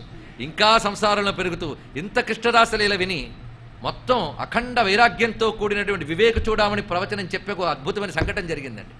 అంత వివేక చూడమని చెప్పేక ఒక ఆవిడ వచ్చి, మా అబ్బాయి పెళ్లి కావట్లేదు, ఏం చేయమంటారంటారు. దాని వివేక చూడమని ఎందుకందండి? అది కూడా చెప్పి వాళ్ళకి రంజింపజేయాలని చెప్పలేదని అది కంప్లైంటు. లోపల నిండా కల్మషాలు పెట్టుకుని వాళ్ళకి కల్మషాలని ఎంజాయ్ చేసేలాగా వివేక చూడమని చెప్తే శంకర్లకు ద్రోహం చేసిన దోషం వస్తుంది. మరి ఏమున్నది ఇక్కడ? ఆ వికారాలన్నీ వదిలేసి గేటు దగ్గర వదిలేసేనా రావాలి. మళ్ళీ వెళ్ళేటప్పుడు చెప్పులతో పాటు పట్టుకెళ్ళచ్చు, అది వేరే విషయం. కనీసం కూడా ఉన్నంతసేపైనా శుద్ధత లేకపోతే ఎలా అండి ఇక్కడ? అలా అవిద్యలోనే అందరం ఉన్నాం. ఎంత కాదన్నా అవిద్య ఎవరిని వదిలింది? బ్రహ్మదేవుడిని వదలలేదు. కనుక అవిద్యావంతులు అంటే కోపగించుకోవద్దండి. అవిద్యావంతులు అంటే నాలెడ్జ్ లేని వాళ్ళని కాదు, ఎక్కువ నాలెడ్జ్ ఉన్నవాడు గొప్ప అవిద్య కలవాడని అర్థం. వేదాంత పరిభాష, లోక భాష కాదు ఇక్కడ. వేదాంత పరిభాషలో ఎంత లౌకిక సంభారాలు విషయ జ్ఞానం పెంచుకుంటే అంత అవిద్య. నిర్విషయ జ్ఞానం విద్య, అదొక్కటి తెలుసుకుంటే చాలు. విషయాతీతమైనది విద్య, విషయ జ్ఞానం అంతా అవిద్యే. కనుక తాను కాని దాన్ని తాను అనుకోవడమే అవిద్య. అక్కడే తెలిసిపోతుంది. దేహాత్మ భ్రాంతి ఇత్యాదులైన అవిద్య. అవి వదలవు, ఎందుకంటే ఆయన వదలగొట్టలేదు గనక. మదిలో చింతలు మైలలు మణుగులు వదలవు నీవవి వద్దనక. ఆయన వద్దంటే పోతాయి తప్ప మనం తీసేద్దామంటే పోదక్కడ. తెలుసుకోండి, పోదక్కడ. ఆ విద్యలు ఆయనకు తెలుసు, నువ్వేం తెలుసు. కనుక నీకు సంసారం అనే తాడు కట్టి తిప్పిస్తున్నాడు ఆయన. ఎప్పుడు విప్పాలో ఆయనకు తెలుసు. నువ్వు యోగ్యుడివైతే విప్పు ముక్తినిస్తాడు, యోగ్యుడు కాకపోతే కప్పి నడిపిస్తాడు. ఇక్కడ ఆ రెండు ఆయనకు తెలుసు కనుక వేత్తి విద్యాం అవిద్యాంచ. ఇప్పుడు 6 పనుల్లో చివరి 2 పనులు ఈ సబ్జెక్టుకి ఇప్పుడు అవసరం. ఇంకా వీళ్ళు బయట పెట్టవలసిన స్థితికి వెళ్ళేరు అని ఆయనకే తెలుసు గనక ఆయన వేణువు నూదుతూ వాళ్ళని పిలుస్తున్నాడు. వేత్తి విద్యాం అవిద్యాంచ. అవిద్య నుంచి ఇంకా బయటపడి ముక్తి పొందవలసిన స్థితి గోపికలకు వచ్చింది అని ఆయనకు తెలుసు. అందుకే ఆయన వేణువు నూది పిలుస్తున్నాడు. అంటే అనుగ్రహించాలని సంకల్పించుకుని ఆ రాత్రి వేళ భగవానుడు యోగమాయని ఆశ్రయించి గోపికలకి ప్రేరణ కల్పించి పిలుస్తున్నాడు. ఇప్పుడు ఆ వచ్చిన గోపికలకి రాసమనే పేరుతో అనుగ్రహాన్ని ప్రసాదించబోతున్నాడు. ఇక్కడ గోపికలు తెచ్చుకోలేదు అనుగ్రహాన్ని, కృష్ణ పరమాత్మ ఇస్తున్నాడు. ఇది ఆలోచించండి. ఇక్కడ భగవద్ అనుగ్రహం మనం దొరకబుచ్చుకునేది కాదు, ఆయన మనకు ప్రసాదించేది. అది మీరు డబ్బు కట్టి కొనుక్కునే వస్తువు అయితే డిమాండ్ చేయొచ్చు, అవునా లేదండి? 10 రూపాయలు కట్టారు కనుక పెద్ద డిమాండ్ చేస్తారు. మన లోకంలో అంతే కదండి. 10 రూపాయలకు వస్తువు కొంటే ఆ వస్తువు అమ్మేవాడి మీద మన అజమాయిషి ఉంటుంది. ఒక డబ్బు ఇచ్చుకున్న దానికి అంత. అలాగే భగవంతుడి దగ్గర మనం తపస్సులు చేసాం, భక్తి చేసాం కనుక నా ముక్తి నువ్వు అని బేరమాడితే కుదరదు. ఎక్కడ అది పొందేటంత తపస్సు చేసేవో లేదో నీకేం తెలుసు, అది ఆయనకు తెలుసు. వేత్తి విద్యామ విద్యాంచ, ఆయనకి తెలుసు. కాబట్టి ఎప్పుడు అనుగ్రహించాలనేది ఆయన చూసుకుంటాడు, నీ అంత కాదు. ఇక్కడ సరిగ్గా ఆయన ఎందుకు సంకల్పించాడు? వీక్షరంతు మనశ్చక్రే, మహానుభావుడు వీక్షరంతు మనశ్చక్రే. ఆయన ఎందుకు సంకల్పించాడు అంటే ఆయన సంకల్పిస్తే కానీ వీళ్ళకి అనుగ్రహం దొరకదు. ఇది తెలుసుకోండి. ఇక్కడ వాళ్ళ పని ఫలానా అప్పుడు అనుగ్రహిస్తాను, ఎప్పుడు డేట్ చెప్పలేదు ఆయన. రాబోయే రాత్రుల్లో అనుగ్రహిస్తాను అని చెప్పాడు. అప్పటి నుంచి తపన పడ్డమే వాళ్ళ పని. ఆ రాత్రి ఎప్పుడు అనుగ్రహించాలనేది ఆయన సంకల్పం. అని ఆ రాత్రి వచ్చిందని చెప్పి పిలుస్తున్నాడు. ఇక్కడ సరిగ్గా ఇది ఉపనిషత్తుల్లో యమే వైషవృణుతే తేన లభ్య అని ముండకోపనిషత్తు వాక్యం కనబడుతున్నది. ఆయన ఎవరిని అనుగ్రహించదలుచుకున్నాడో వారికి మాత్రమే దొరుకుతుంది. ఇది ఆ వాక్యానికి అర్థం. భగవత్తత్వం ఎవరికి దొరుకుతుందా అంటే ఆయన దయ ఎవరి మీద ఉందో వారికి మాత్రమే దొరుకుతుంది. ఇదే మాట మనకి కఠోపనిషత్తు కూడా చెప్తోంది. తశేషతి వృణుతే తనోగుం స్వాం అనే మాట ఉపనిషత్తు 2 చోట్ల చెప్పినది ఒకటే మాట. ఆయన వరిస్తేనే మనం ఆయన్ని పొందగలం. అయితే ఆయన ఇష్టం కదా, ఆయన ఇచ్చినప్పుడు ఇస్తాడు కానీ అంతవరకు లోక వ్యవహారంలో ఉంటారంటే కుదరదు. అది కూడా వచ్చింది. నువ్వు ఆయన్ని వరించి తపన పడితే అప్పుడు ఆయన నిన్ను వరిస్తాడు. ఇది తెలుసుకోవాల్సింది. ఇక్కడ అంత అందమైనటువంటి మాట ఎక్కడున్నది? ఆ మాటే ఇక్కడ పరమాత్మ సంకల్పించాడు అనే మాటలు కనిపిస్తున్నది ఇక్కడ.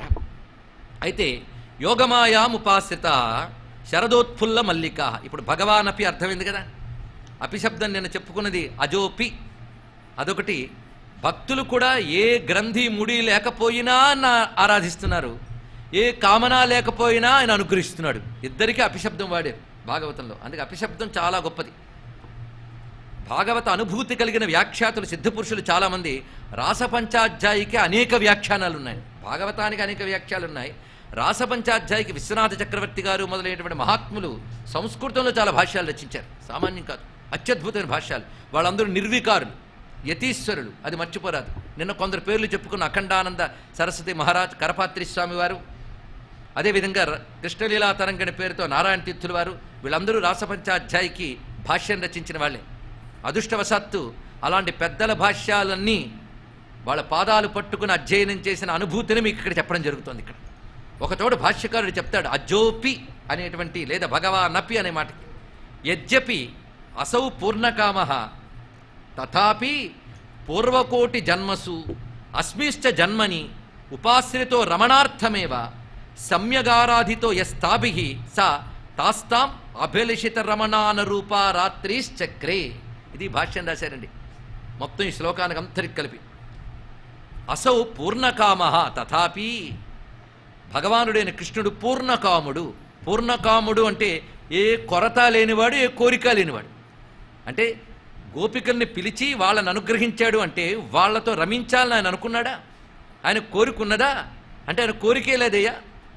ఆయన ఆప్తకాముడు, పూర్ణకాముడు, ఆత్మారాముడు, ఇవన్నీ ఉపనిషత్తు చెప్తున్నటువంటి మాట. అందుకే పూర్ణకామ, కొరత ఉంటే కదా కోరుకుంటుంది, కొరతే లేనివాడు, పరిపూర్ణుడు. అయినప్పటికీ వీళ్ళని అనుగ్రహించదలుచుకున్నాడు. ఎందుకు? వీళ్ళ దగ్గర ఒక ప్రత్యేకత ఉంది. అంటే ఆయన ఎవరిని అనుగ్రహించదలుచుకుంటాడు? అర్హతలు ఉన్న వారిని అనుగ్రహిస్తాడు. చూడండి, అంతేగాని ఒకరోజు ఏదో ఎవరినో చూసి రారా నేను అనుగ్రహిస్తా అని పిలవడు. వాడు అర్హుడు అవునా కాదా చూస్తాడు. ఇక్కడ అర్హత ఏమిటి?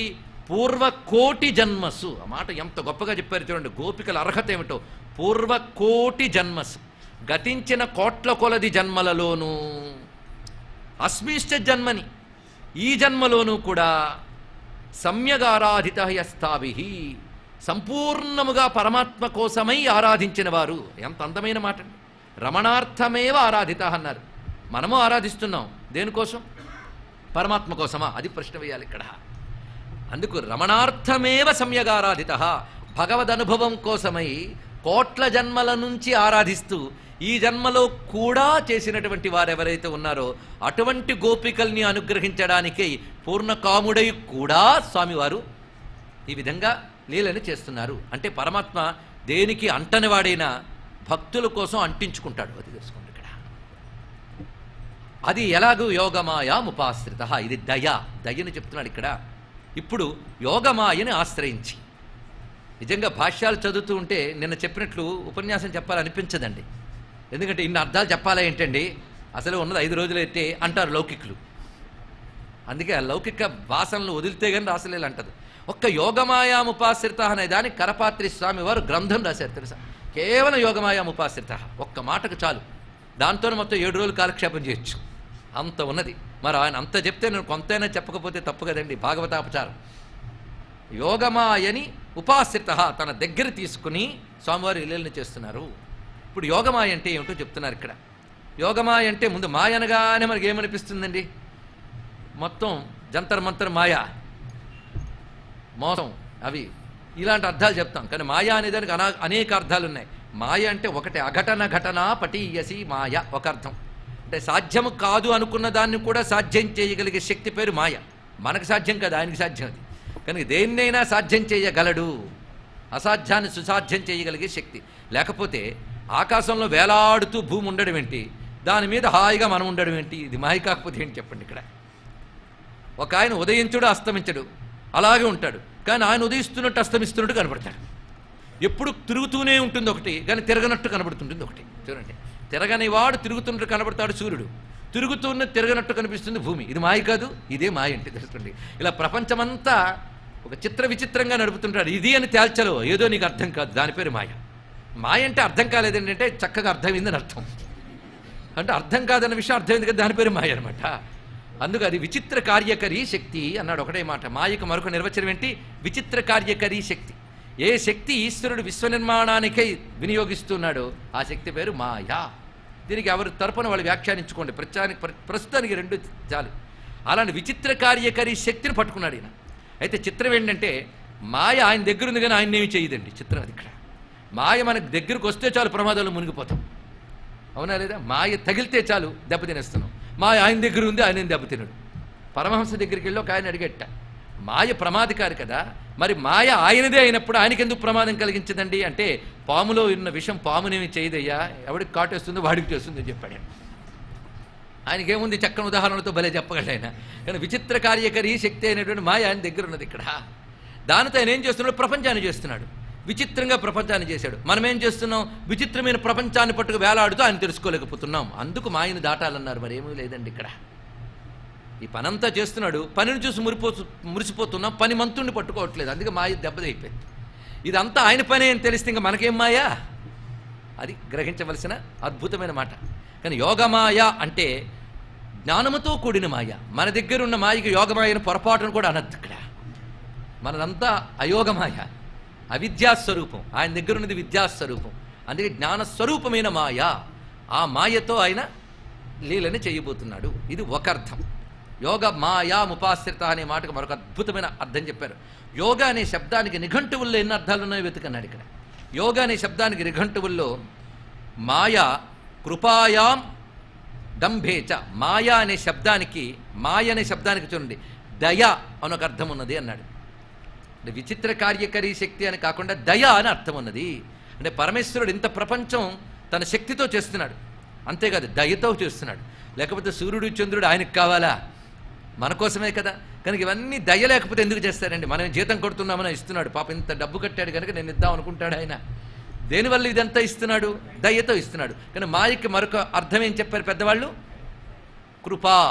కనుక మాయ అంటే దయతో ఆయన అనుగ్రహించదలుచుకున్నాడు గోపికలను ఆ రాత్రి వేళ. అందుకు యోగమాయా ఉపాస్యత అంటే దయని ఆశ్రయించుకుని పనిచేస్తున్నాడు, అంతే కదండి.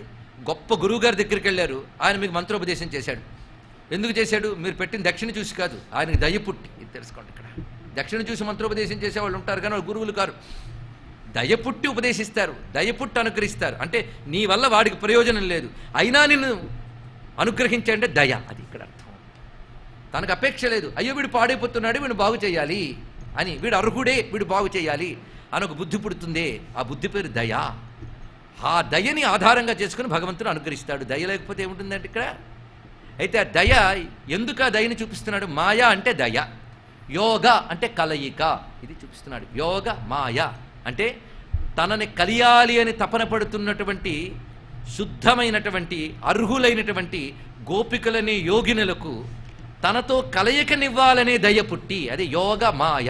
తనతో కలయికనివ్వాలనే దయతో పరమాత్మ ఆ రాత్రి వేళ సంకల్పించాడు.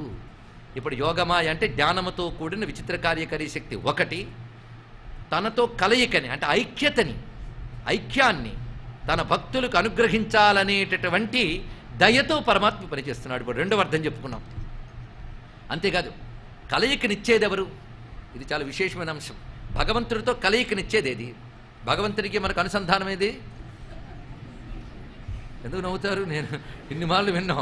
భగవంతుడికి మనకు అనుసంధానం ఏంటంటే ప్రేమ, జ్ఞానం, అంతే కదా. వీటితోనే అనుసంధానం, ఇదేంతో కాదు ఇక్కడ.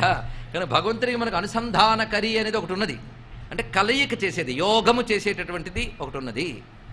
ఆ యోగం అనేది గమనించుకుంటూ ఉంటుంది ప్రతి వాళ్ళని. ఆయన పని ఏం లేదు, ఆవిడ శాంక్షన్ చేసి సంతకం పెడితే అనుగ్రహించేస్తాడు. ఆవిడ పని ఆవిడ చూసుకోవాలి. ఇక్కడ ఆవిడే యోగం, కలయిక ఆవిడ చూసుకుంటుందట. ఎవరు నా స్వామితో కలియడానికి అర్హులు ఆవిడ చూసుకుంటుందని ఇక్కడ. ఆవిడ పేరు యోగం అన్నారు ఇక్కడ. ఆవిడ యోగం. ఎవరు కలియాలో చూసుకునేటువంటి ఒక ఆవిడ ఉన్నది, ఆవిడే యా మా. ఆవిడే ఏవత తల్లియో, మా అంటే తల్లి జగన్మాత, యా మా. ఆ జగన్మాత ఈ గోపికలు యోగ్యులు, ఆ గోపికలు కృష్ణుడితో కలియవచ్చు అని చెప్పి కృష్ణుడికి బుద్ధి పుట్టించారు.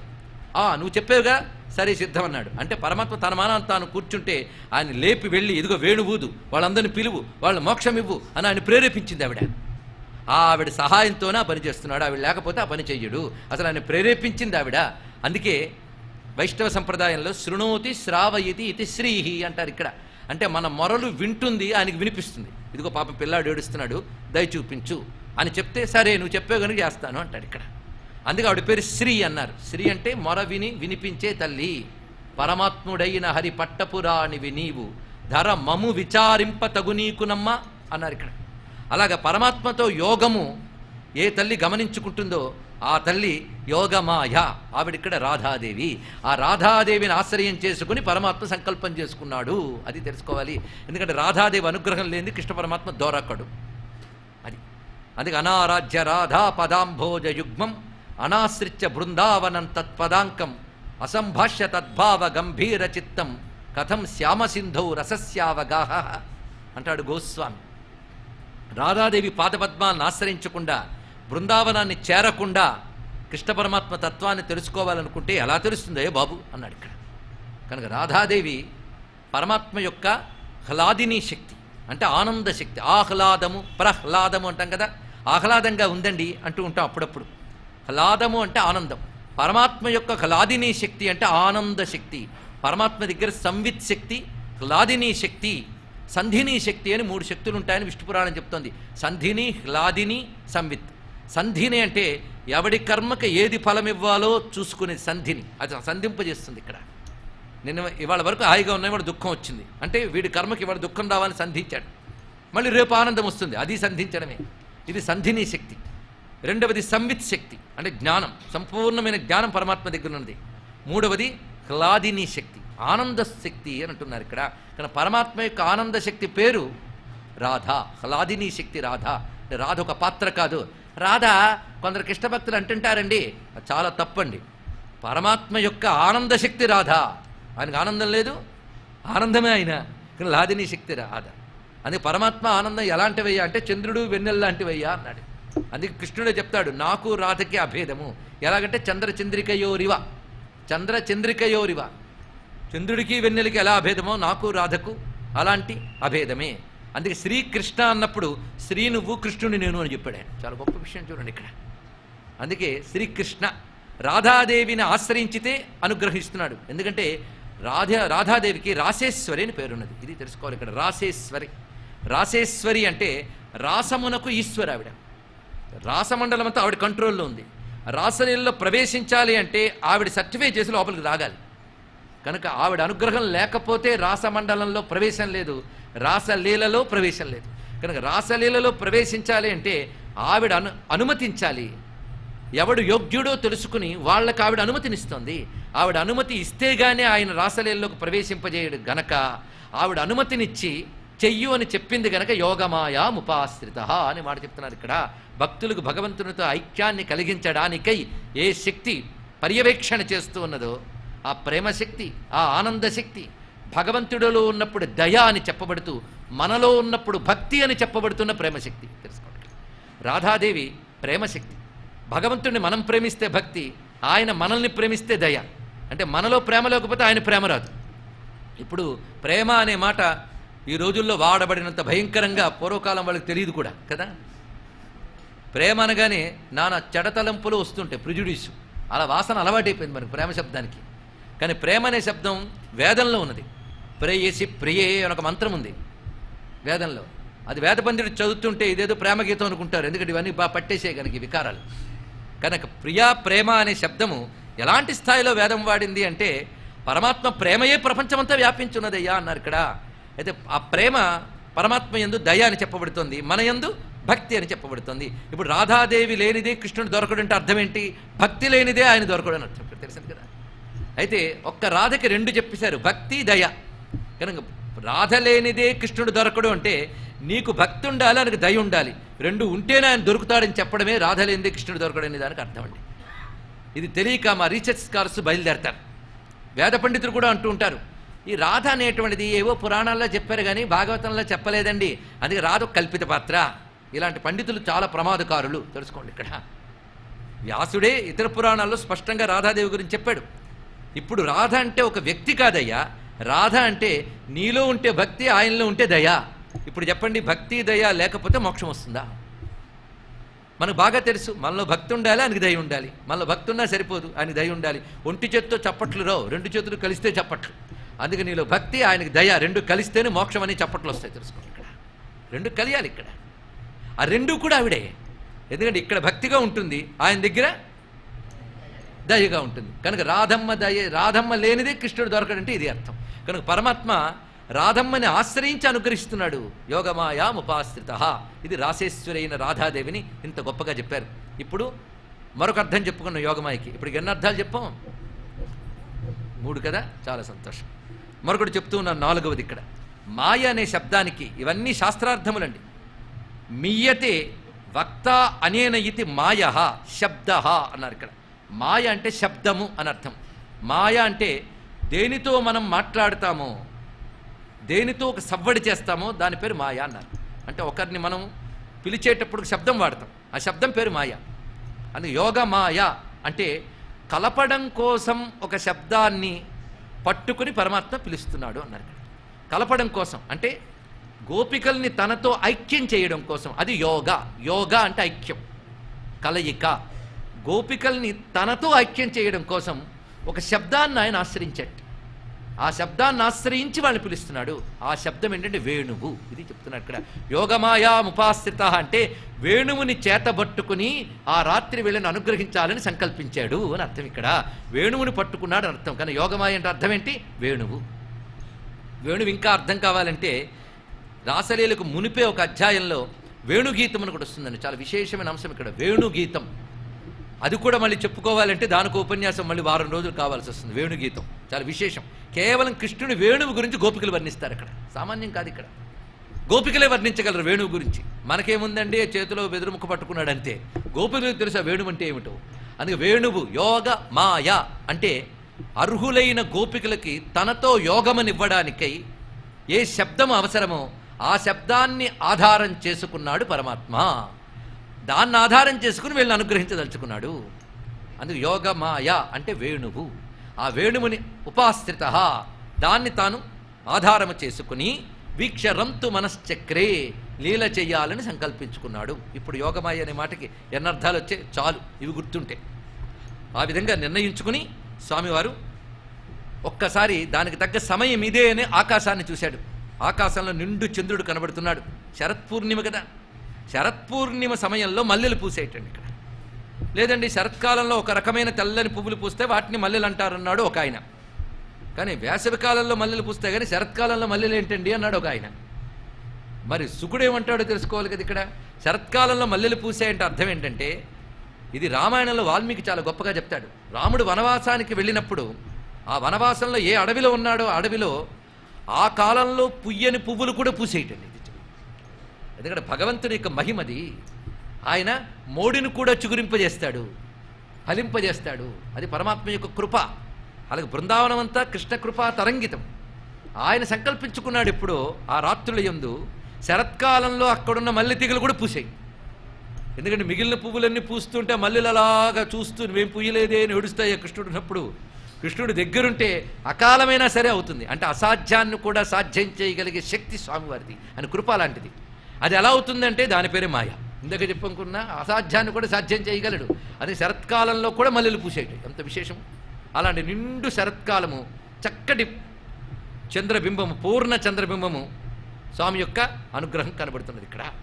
అలాంటి విశేషమైనటువంటి అంశాన్ని ఇక్కడ చూపిస్తున్నారు. ఇక్కడ బాబు మీరు 6:30కు వస్తే పెట్టండి, లేకపోతే ఇంతవరకు ఏం చేశారు అది చేయండి, అన్యద భావించండి. విష్ణు హృదం విష్ణుడు విచక్రమే త్రేధా నిదదే పదం. ఇక్కడ కాలం పరిస్థితి చూడాలి ఇక్కడ. ఎందుకంటే ఒక అనుభూతి కలగాలి అంటే దానికి ఆలంబన, ఉద్దీపన, విభావము 3 ఉండాలని శాస్త్రం చెప్తోంది ఇక్కడ. ఆలంబనం అంటే అనుభూతిని దేని ద్వారా పొందబోతున్నామో అది ఆలంబనం. దానికి కావలసినటువంటి ఒక స్థితి అది ఉద్దీపనం. అది ఇక్కడ. అంతేగాని మండు వేసవిలో ఎండలో కూర్చోబెట్టి మీకు ఉపనిషత్తు చెప్తారంటే ఒక్కడు రాడు. అవునా లేదండి ఇక్కడ. అంటే దానికి తగ్గ వాతావరణం ఉండాలి. ఒక చల్లదనము కూర్చోడానికి దేనికైనా అలాగే ప్రతిదానికి దానికి తగ్గ వాతావరణం ఉండాలి. దానికి ఉద్దీపనము అని అంటారు ఇక్కడ. భావోద్దీపనము, భావాన్ని ఉద్దీపనం చేయగలిగేటటువంటి స్థితి ఉంటేనే అనుభవం అనేది ఉంటుంది. అందుకని భావాన్ని ఉద్దీపన చేయకుండా ఎదురుగా ఎంత అద్భుత విషయం చెప్పినా లాభం లేదు ఇక్కడ. అందుకు వీళ్ళందరిని అనుగ్రహించదలుచుకున్న వాడికి ఉద్దీపనం కలిగించే స్థితి చుట్టూ కనబడుతుంది. ఉద్దీపనం కలిగించేటిదే ఆనాడు నిండు పూర్ణిమ. చుట్టూ అందమైనటువంటి ఆ చెట్లు పువ్వులు పూసి మల్లెలు కూడా వికసించాయి అని చెప్పడంలో అన్ని కుసుమాలు వికసించాయి అని అర్థం ఇక్కడ. ఉపలక్షక న్యాయం అంటారండి శాస్త్రంలో దీన్ని. శరత్కాలంలో మల్లెలే వికసించాయంటే మిగిలిన కుసుమాలన్నీ వికసించాయి. అలాంటి చక్కటి కుసుమాలన్నీ విరబూసిన స్థితి ఇది మనకి కనబడుతుందా? ధ్యానించండి, తప్పకుండా కనబడుతుంది. ధ్యానంలో చాలామంది రాసపంచాధ్యాయతో ధ్యాన స్థితికి వెళ్ళిపోతారు. కానీ ఇక్కడ మనం ఫలానా వేదభవనంలో ఒకానొక ప్రాంగణంలో కూర్చున్నామనేది మర్చిపోవాలి. అందరం యమునా తట నికట స్థిత బృందావన కాననే మహారణ్యే అక్కడున్నాం.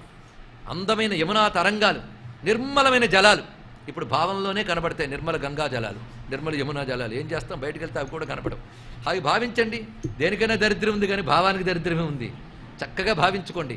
అందమైన యమునా తరంగాలు, అక్కడ చక్కటి బృందావనం, రమ్యమైన వృక్షాలు, నికుంజాలు, పొదలు, తీగలు, మ్రానులు అన్ని విరబూసి ఫలించి అందంగా ఉన్నాయి. చల్లని మలైపావనం వీస్తోంది. దానికి తోడు అద్భుతమైన కల్పవృక్షం. ఆ కల్పవృక్షం మూలంలో స్వామి నిలబడి ఉన్నాడు. ఆకాశంలో నిండు చంద్రుడు, అది కూడా శరత్పూర్ణిమ చంద్రుడు, సామాన్యం కాదు ఇక్కడ. పూర్ణిమా చంద్రుడు. మీరు ఆశ్వయుజ పూర్ణిమ అనండి, కార్తీక పూర్ణిమ అనండి, 2 శరత్పూర్ణిమలేగా. శరత్పూర్ణిమకు విశేషం ఏంటయ్యా అంటే శరత్ అంటేనే తొలగించేది అని అర్థంట. శృణాతి హినస్తి అగం ఇది శరత్ అన్నారు ఇక్కడ. బురద మొదలైన మాలిన్యాలని తొలగించేది శరత్. మాలిన్యాలను పోగొట్టే కాలం శరత్. కానీ శరదృతువు అంటే అర్థం ఏంటి? శరదృతువులో అప్పటి వరకు వర్షాలు కురిసినటువంటి బురద అవన్నీ పోతాయి, నీరు నిర్మలమవుతుంది, నేల నిర్మలమవుతుంది, నింగి నిర్మలమవుతుంది. అందుకే నిండు చంద్రుడిని వర్ణించేటప్పుడు శరత్పూర్ణిమనే వర్ణిస్తారు కానీ మరే పూర్ణిమని చెప్పరు. ఎందుకంటే ప్రతి పూర్ణిమలో ఏదో ఒక తాపం ఉంటుంది. వేసవిలో వెన్నెల అంటే కొంత ఉదయం నుంచి ఉన్న వేడి తాపం కొంత అనుభవించక తప్పదు. కానీ శరత్పూర్ణిమలో వర్షము వంటి మబ్బుల యొక్క బాధ ఉండదు, నీరు తేట పడుతుంది, తేటదనం ఉంటుంది. కనుక తేటదనముతో చంద్రుడు కూడా తేటగా కనబడతాడు. అందుకే నిండైనటువంటి చంద్రుడు నిండు తేటదనంతో ఉన్నటువంటి స్థితి. అలాంటి నిండు చంద్రుడు ఉదయించాడని స్వామి చూశాడు. అంటే సంకల్పం చేసుకున్నాడు, ఒక్కసారి చూశాడు ఆ రాత్రిని, ఆ రాత్రి చంద్రుడిని కూడా చూశాడు. చూశాడు అంటే ఆ టైం బాగుందని చూశాడు కాదు, ఆయన చూస్తూనే చంద్రుడు వస్తాడు. అది ఒకటి ఉన్నది ఇక్కడ.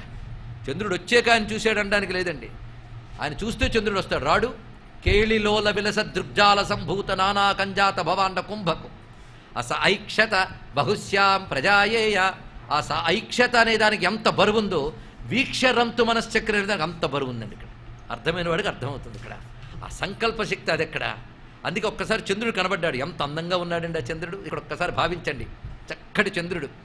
ఈ స్థితి దేనికి సంకేతం? అలాంటి చంద్రుడు వస్తే కానీ ఆయన అసలు మనల్ని పిలవడు. మనల్ని పిలవాలని మనం అనుకుంటున్నామా ఏమిటి?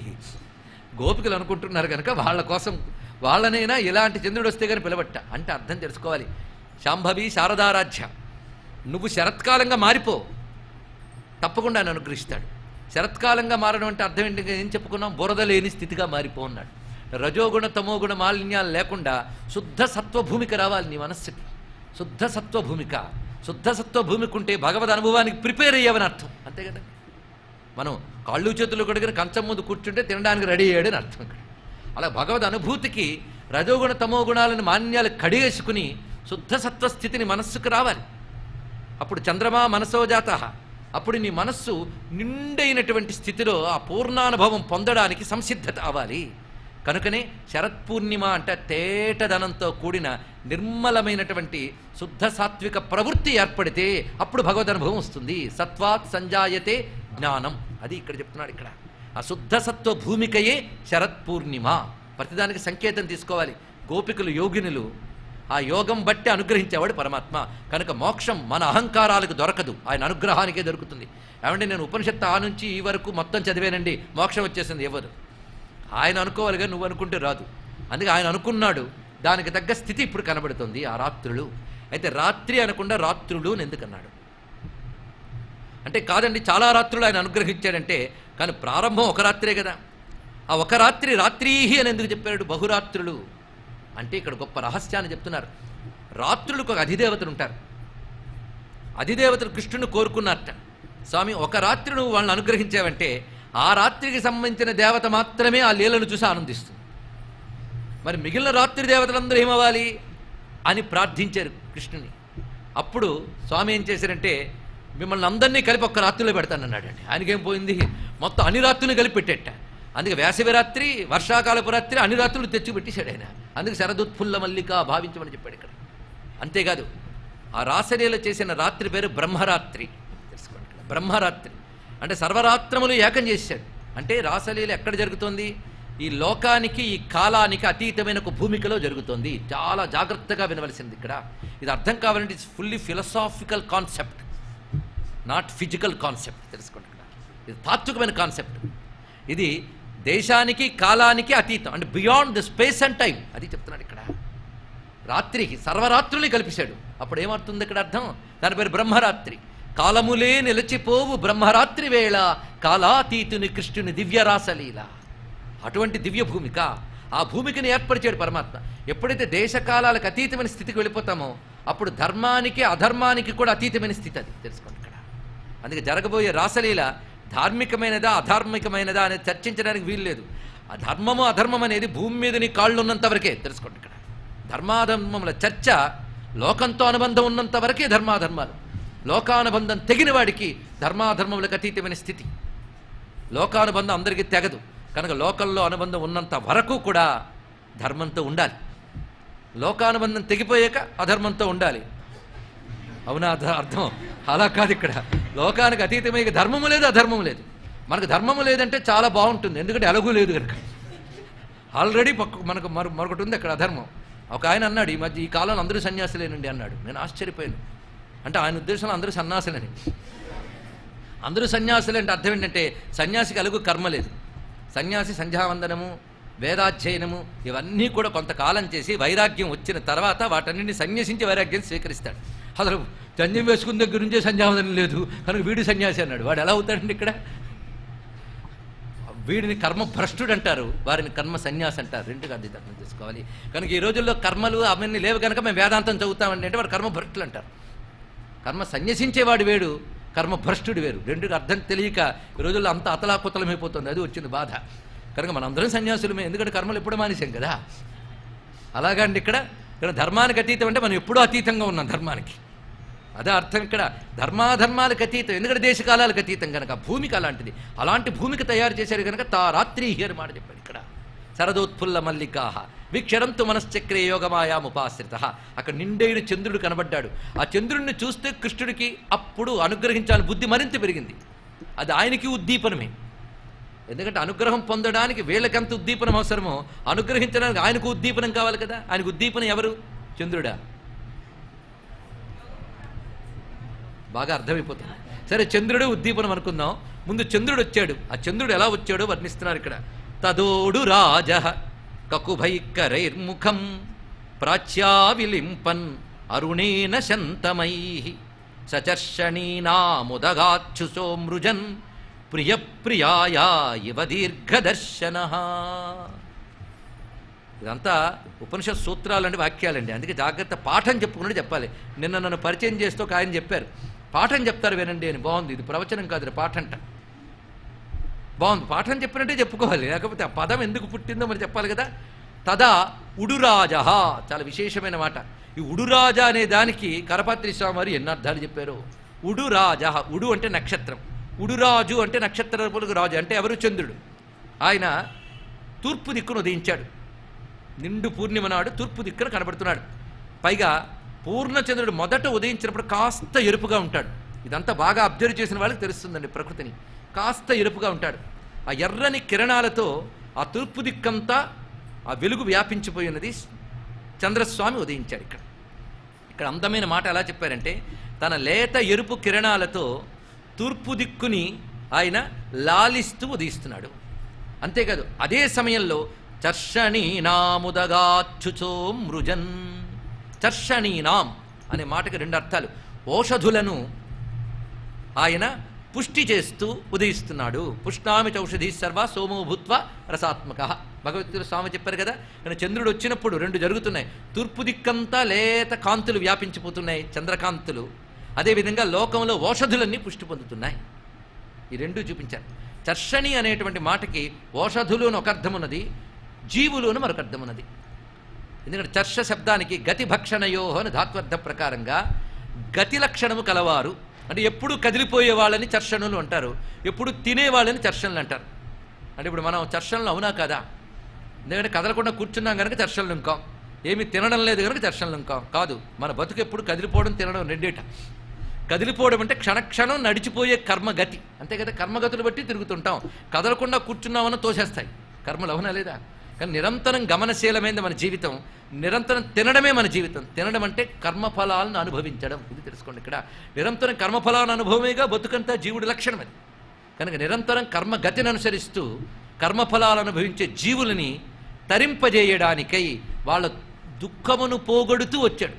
అంటే సర్వజీవులకి ఆనందం కలిగించాడు. దుఃఖము దోషము అంటే చీకటి అని కూడా అర్థం ఉన్నది. కానీ జీవులకు చీకటి బాధ లేకుండా చేయడానికి చంద్రుడు వచ్చాడు. ఇది బాహ్యార్థం అండి, బయటకు అంతే అర్థం. అదే తీసుకుని తృప్తిపడిపోతే గోళ లేదు, తర్వాత శ్లోకానికి వెళ్ళిపోవచ్చు. తూర్పు దిక్కున తన చంద్రకాంతుని వ్యాపింపజేశాడు. చీకటి అనే దోషంతో ఉన్నటువంటి జీవులందరినీ కూడా తరింపజేయడానికి వచ్చాడు. ఎవడు? చంద్రుడు కాదు, కృష్ణచంద్రుడు వచ్చాడు. కృష్ణచంద్రుడు బృందావనంలోకి వచ్చాడు. ఇప్పుడు ఆ చంద్రోదయం ఇది. బయట శరత్పూర్ణిమ నాడు చంద్రోదయం కాదు, కృష్ణచంద్రోదయం. కృష్ణచంద్రుడు రెండింటితో వచ్చేట చూడండి. ఒకటి తూర్పు దిక్కుని తన అరుణరంజితమైనటువంటి చేతులతో లాలించడానికి వచ్చాడు. అది ఎలాగూ ప్రియప్రియాయా ఇవ దీర్ఘదర్శిన. ఏమి కవిత్వం అండి నిజంగా. భాగవతాన్ని మించిన కవిత్వం ఎక్కడ కనబడుతుంది? దీర్ఘదర్శనుడైన ప్రియుడు వచ్చి ప్రియురాలిని లాలించినట్లు లాలించాడు. అర్థమవుతోంది కదా శబ్దం. దీర్ఘదర్శనుడు అంటే ఒక ప్రియుడు బహుకాలం దూరంగా ఉన్నాడు. అప్పుడు ప్రియురాలకి ఎంత వేదన కలుగుతుందండి, ఆ వియోగం. ప్రేమ అనే లక్షణం ఉంటే ప్రియురాలు కదా. కనుక ప్రేమ కలిగిన ప్రియురాలకి దూరమైన ప్రియుడు కోసం బాగా వేదన పడుతూ ఉంటే చివరికి ఆ వియోగం తట్టుకోలేక మరణిస్తానంత స్థితికి వెళ్ళిపోతే అప్పుడు ఆ ప్రియుడు వస్తే ఆవిడ మనసు ఎలా ఉంటుందండి. ఇక్కడ దేవులపల్లి కృష్ణశాస్త్రి గారు అయితే ఆ భావాన్ని గొప్పగా చెప్పారు. ఎదురు చూస్తున్న పరమాత్మ ఎదురు పడగానే ఎట్టులుండునో నా యద ఎగసి నాట్యమాడునో అన్నారు. ఇక్కడ చాలా గొప్ప విశేషం అది. పరమాత్మ ప్రియుడు. ఇప్పుడు ఆ ప్రియుడు కోసం ఎదురు చూస్తున్న ప్రియురాలకి ఆయన ఒక్కసారి రాగానే ఎంత ఆనందం. వచ్చినవాడు వెంటనే ఏం చేస్తారంటే ఆయన కోసం ఏడుస్తున్నామే, ఆయన రాగానే ఒకవైపు ఆ దుఃఖము ఆనందము కలిపి మళ్ళీ ఏడుపు వస్తుంది. అప్పుడు దగ్గరికి వచ్చి ఏడవకు అని చేతులతో కళ్ళు తుడిచినట్లుగా ఆ తూర్పు దిక్కుని తన లేత ఎర్రని చేతులతో తుడుస్తూ చంద్రుడు వచ్చాడు అని చెప్పారు. ఇక్కడ బావు ఎంత గొప్పగా చెప్పారంటే ఎప్పుడు అనుగ్రహిస్తాడా అని ఏడుస్తున్నటువంటి గోపికలకి వచ్చానుగా ఇంకా బాధపడకండి అని బహుకాలం తర్వాత అనుగ్రహిస్తున్నాడు.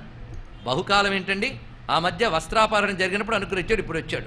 అవునా, బహుకాలం తర్వాత అంటే అనేక జన్మల నుంచి తప్పించిపోతున్నటువంటి యోగినులకు ఇప్పుడు అనుగ్రహిస్తున్నాడు స్వామివారు. అది ఇక్కడ ఎందుకంటే ఇవాళ ముక్తి ఈ జన్మ సాధన కాదు, అనేక జన్మల పుణ్య సంస్కారం వల్ల ఇప్పుడు సాధన చేసే బుద్ధి పుడుతుంది. ఈ సాధన జన్మంతా బలోపేతం చేసుకోగలిగితే ఆయన అనుగ్రహం లభిస్తుంది. కానీ ఇంత సాధన చేస్తే కానీ దొరకడు గనక సరిగ్గా దీర్ఘదర్శన అర్థం కావాలంటే మా పతంజలి దగ్గరికి వెళ్తాం. సతు దీర్ఘకాల నైరంతర్య సత్కారాసేవితో దృఢభూమి అన్నాడు పతంజలి యోగశాస్త్రంలో. సాధన ఎలా ఉండాలంటే దీర్ఘకాల నైరంతర్య సత్కారాసేవితో దృఢభూమికి. సాధన ఒక 100 రోజులు 10 రోజులు 40 రోజులు దీక్షలు కావండి. దీర్ఘకాల నైరంతర్య, బహుకాలం జరగాలి, నిరంతరం జరగాలి. ఒక ఆయన అన్నాడు, నేను 10 ఏళ్ల నుంచి నేను అమ్మవారిని పూజ చేస్తున్నానండి, ఇంకా అనుగ్రహం లేదని. 10 ఏళ్ల నుంచా అంటే ఏడాదికి ఒకసారి అన్నట్టు. చూడ్డానికి లాంగివిటీ ఉంది కానీ కంటిన్యూటీ లేదు, అది వచ్చింది వాది ఇక్కడ. కానీ వితౌట్ ఎనీ ఇంటరప్షన్ అండి అక్కడ. అదే ఎక్కడ బ్రేక్ ఉండకూడదు. దీర్ఘకాలం మన ఇలాంటి తెలివేలి మాడమని తెలిసే పతంజలి వెంటనే నైరంతర్య అని చెప్పాడు. ఇక్కడ సూత్రకారుడు దొరకడండి, పక్కనే జాగ్రత్తగా పెడతాడు పదాన్ని. చదువు దీర్ఘకాల నైరంతర్య, బహుకాలము నిరంతరము. అంతరం అంటే గ్యాప్, నిరంతరం అంటే వితౌట్ ఎనీ గ్యాప్. ఇది ఇక్కడ అర్థం. విరామము లేకుండా దీర్ఘకాలము సాధన చేస్తే దొరుకుతాడు. అది దీర్ఘదర్శన అని మాటకున్నా. అక్కడ యోగమాయాముపాసిత ఎంత బరువో, అపి అనే శబ్దం ఎంత బరువో, వీక్ష అనే శబ్దం ఎంత బరువో, దీర్ఘదర్శన శబ్దం అంత గొప్ప బరువు. ఇప్పుడు దీర్ఘదర్శనుడు ఎవరికి చూడండి, చంద్రుడు అర్థం వెళ్ళిపోయింది, కృష్ణార్థం వచ్చేసింది. ఇప్పుడు కృష్ణ పరమాత్మ శబ్దం అర్థం. గోపికల్లా మనము మారిపోవాలండి. గోపికలకి చంద్రుడు కూడా కృష్ణుడే, కృష్ణుడే చంద్రుడు. అది కృష్ణచంద్ర అని పిలుస్తారు ఆయన్ని. చాలా విశేషం ఇక్కడ. మా నారాయణ భట్టాత్రి నారాయణంలో గొప్ప మాట అంటాడు. నారాయణీయంలో నిశామయే నీల నిశాకరం కదా, గొప్ప మాట. నీలిచంద్రుడు అన్నాడు ఎంత గొప్పగా. చూడ్డానికి నీలంగా ఉన్నాడు, కాంతులు మాత్రం తెల్లగా ఉన్నాయి. ఎంత అద్భుతమైన మాట. నీలంగా ఉన్నాడంటే ఏ వర్ణము లేనివాడు. మనపై ప్రసరిస్తున్నది శుద్ధసత్వమైన కరుణ. అది ఇప్పుడు చూపిస్తున్నాడు. అది స్వామి యొక్క స్వరూపం. అలాంటి కృష్ణచంద్రుడు పూర్ణచంద్రుడు ఉదయించాడు. ఉదయించినప్పుడు ఆ తూర్పు దిక్కుని లాలిస్తున్నాడు. ఎంత అందమైన మాట. దీర్ఘదర్శనుడు అయిన ప్రియుడు ప్రియురాలి కళ్ళు తుడిచినట్లుగా ఆ తూర్పు దిక్కుని తన చేతులతో తుడిచి ఆనందింపజేస్తున్నాడు అన్నారు. తూర్పు అనే మాటకి ఇక్కడ ఎంత అందమైన మాట వేశాడో పరిశీలించండి. ప్రాచి అంటే ప్రాచీనము. ప్రాచీనం అంటే పాతదని కాదండి, ప్రాచీనము, పూర్వము. ఈ రెండింటికి తూర్పు అని అర్థం ఇక్కడ. ఇది అర్థం. కానీ తూర్పు అని అర్థంలో ప్రాచి అనే మాట వేస్తున్నారు ఇక్కడ. అందుకు తూర్పు దిక్కు. అంతేకాదు ప్రాచీ పూర్వ అంటే అర్థం ఏంటి? పాతది. అంతే కదా. ప్రాచీనము పూర్వము అంటే ఇది వరకటది, అది అర్థం. ఇది వరకటది. కనుక ప్రాచ్యాం, తూర్పు దిక్కున స్వామివారు కళ్ళు తుడుస్తున్నాడు అంటే ప్రాచీ దిశ, ప్రాచీన దిశ. అంటే ప్రాచీనము అంటే ఎన్నో జన్మల నుంచి చేసుకున్న ప్రాచీన పుణ్యాన్ని అనుసరించి, ఇది తెలుసుకోవాలి ఇక్కడ. ప్రాచీన పుణ్యాన్ని అనుసరించి అనుగ్రహిస్తున్నాడు. ఇప్పటిది కాదు. శ్రీనాథ మహాకవి కాశీఖండంలో గొప్ప మాట అంటాడు. ఒక మహాయోగి విశ్వనాథుడిని పూజిస్తూ ఉంటే ధ్యానంలోకి వెళ్ళాడు. ధ్యానంలోకి వెళ్ళగానే కనుబొమ్మల నడుమ శివుడు దర్శనమిచ్చాడు. ఏమిటయ్యా ఎలా దర్శనమిచ్చాడంటే ఒక గొప్ప మాట అంటాడు అక్కడ. ఒకే మాట శ్రీనాథుడు. ప్రాచీనంబు పచేళి ముంబై అన్నాడు. ఒకటే మాట, ప్రాచీనంబు పచేళి ముంబై. తెలుగు మాటలు తెలియని బ్రతుకు మనది అయిపోయింది కనుక ఈ పదాల్లో ఉన్న అందం కూడా ఆస్వాదించలేని పరిస్థితిలో ఉన్నాం మనం. ప్రాచీనంబు పచేళి ముంబై అంటే ప్రాచీనము పండిపోయింది అన్నాడు ఇక్కడ. ప్రాచీనం పండిపోయిందంటే తూర్పును ఎర్రగా వచ్చాని అర్థం కాదు, తన పూర్వపుణ్యములు పండి అని అర్థం. కానీ ప్రాచ్యాం అంటే పూర్వపుణ్యములు పండినటువంటి స్థితిలో. అది అప్పుడు స్వామివారు ఆ తూర్పు దిక్కుని అంటే ప్రాచీనము పండిన దశలో ఉన్నటువంటి గోపికలని అనుగ్రహించడానికై కృష్ణచంద్రుడు బృందావనంలో ఉదయించాడు. ఇదండి దీని యొక్క అర్థం. అంత విశేషమైన భావం ఉన్నది. ఇంకొక అర్థాన్ని చెప్తున్నారు. అయ్యా, చర్షణి అనే మాటకి కర్మలంపటులను అర్థం చెప్పుకున్నాం. అదే నిరంతరం భగవదనుభూతినే పొందుతూ భగవద్గుణగానం చేసేటువంటి వాళ్ళు కూడా చర్షణులే. వాళ్ళని అనుగ్రహించడానికి, వాళ్ళు శోకం పోగొట్టడానికి వచ్చాడు. ఎందుకంటే గోపికల శోకం పోగొట్టడానికి వచ్చాడు. మునిపేం చెప్పుకున్నాం? జీవులకి చీకటనే దోషం పోగొట్టడానికి వచ్చాడు అన్నాం. అలాగే జీవులకి అజ్ఞానందమైన భావనలు ఉన్నాయి. కనుక ఉదయించింది చంద్రుడా కృష్ణచంద్రుడా? కృష్ణచంద్రుడు ఆ చంద్రుడు. ఆ చంద్రుడు లౌకిక చంద్రుడు, ఈ చంద్రుడు అసలు చంద్రుడు. కనుక ఆ చంద్రుడు ఉదయించాడు అంటే ఆయన భక్తులను అనుగ్రహించడానికై తనని తాను ప్రకటించుకున్నాడు పుణ్యమైన బృందావనంలో. దృష్ట్వా కుముద్వంతమఖండ మండలం రమాననాభం నవకుంకుమారుణం వనంచ తత్ కోమల గోభిరంజితం జగౌకలం వామదృశాం మనోహరం. ఈ 3వ శ్లోకం మరింత లోతైనది. ఒకదానికొకటి డోస్ పెంచుతున్నాడు. చూసారా? కొంతమంది మొట్టమొదటి లైట్గా చెప్తారు, తర్వాత డెప్త్లోకి వెళ్తారు. ఎందుకంటే ముందు లైట్గా చెప్తూ కూర్చుంటాడని, మొదటి డెప్త్ చెప్తూ కూర్చోడని. అది లోకాన్ని మెప్పించవలసిన వాడి బాధలు. సుఖయోగుడికి ఆ బాధ లేదు కనుక మొదటి డెప్త్ చెప్పాడు ఆయన. అది అక్కడ ఉంది అంతా కూడా, లోతంతా అక్కడ చెప్పాడు. ఈ శ్లోకం మరీనండి. ఇప్పటి వరకు అందమైన చంద్రుడిని కృష్ణచంద్రుడిని చూసాం. ఇప్పుడు ఆ చంద్రుడిని కృష్ణుడు చూసి స్ఫూర్తి పొందాడు అన్నాడు. అంటే కృష్ణుడికి ఆ చంద్రుడి స్ఫూర్తి ఎలా కలిగించాడు? కృష్ణుడిని ప్రేరేపించే శక్తి ఎవరికి ఉంటుందండి? నిజంగా ఆలోచించాలి అంటే భగవంతుడిని ప్రేరేపించే శక్తి ఎవరికి ఉంటుంది? శివశక్త్యాయుక్తో యది భవతి శక్త ప్రభృతం నచో దేవం దేవం నకలు కుశల స్పందితుమపి. ఆవిడకుండా ఇంకెవరికి ఉంటుంది? అందుకే ఆ చంద్రుడిని చూడగానే ఇంతవరకు కృష్ణచంద్రుడిని చూపించాం, కానీ చంద్రుడిని కృష్ణుడితోనూ పోల్చొచ్చు, అమ్మవారితోనూ పోల్చొచ్చు. కానీ పైగా కృష్ణుడు ఆవిడ్ని చూసి ఆనందించి వీళ్ళని పిలిచేట. చూసారా? ఆయనకి ఇన్స్పిరేషన్ ఇచ్చాడు చంద్రుడు. ఎందుకంటారా? అచ్చం వాళ్ళ ఆవిడ మొహల్లా ఉందిట చంద్రుడు. మనం అంటూ ఉంటాం కదా, శరశ్చంద్ర నిభారణ అని. ఈ శ్లోకంలో స్పష్టంగా చెప్పాడు. రమాననాభం. చూడండి ఇక్కడ, రమానన ఆభం. రమ అంటే ఎవరు? లక్ష్మీదేవి. ఆననం, ఆవిడ ముఖంలాగా ప్రకాశిస్తున్న చంద్రుణ్ణి చూసి అప్పుడు గోపికలను అనుగ్రహించాలనుకుని వేణుమూదాడు. ఇదండి దీనిలో. లక్ష్మీదేవి ముఖంలాగున్న చంద్ర భగవానుని స్వరూపాన్ని చూసి అప్పుడు గోపికలను అనుగ్రహించడానికి వేణుమూదాడు అన్నారు ఇక్కడ. అంటే మొదటి శ్లోకంలో సంకల్పం 3 శ్లోకాల వరకు చక్కగా విస్తరించింది ఇక్కడ. అంటే గోపికలను అనుగ్రహించాలి అనేటువంటి మూడ్, ఆ స్థితి, మనస్థితి పరమాత్మకి రావడానికి కారణం ఎవరయ్యారు? చంద్రుడు. ఆ చంద్రుడు ఎవరు? లక్ష్మీదేవి ముఖంలా ఉన్నది. అంటే ఆయన్ని చూడగానే వాళ్ళ ఆవిడ గుర్తొచ్చింది. మరి రాదా అండి? అక్క తమ్ముళ్ళకి పోలికలు ఉండవు. అక్క ఈయన పుట్టింది క్షీరసాగరంలోనే, ఆవిడ పుట్టింది అందులోనే, కానీ పోలికలు ఉండడం సహజం కదా. చంద్ర సహోదరి మనం చదువుతున్నాం కదా.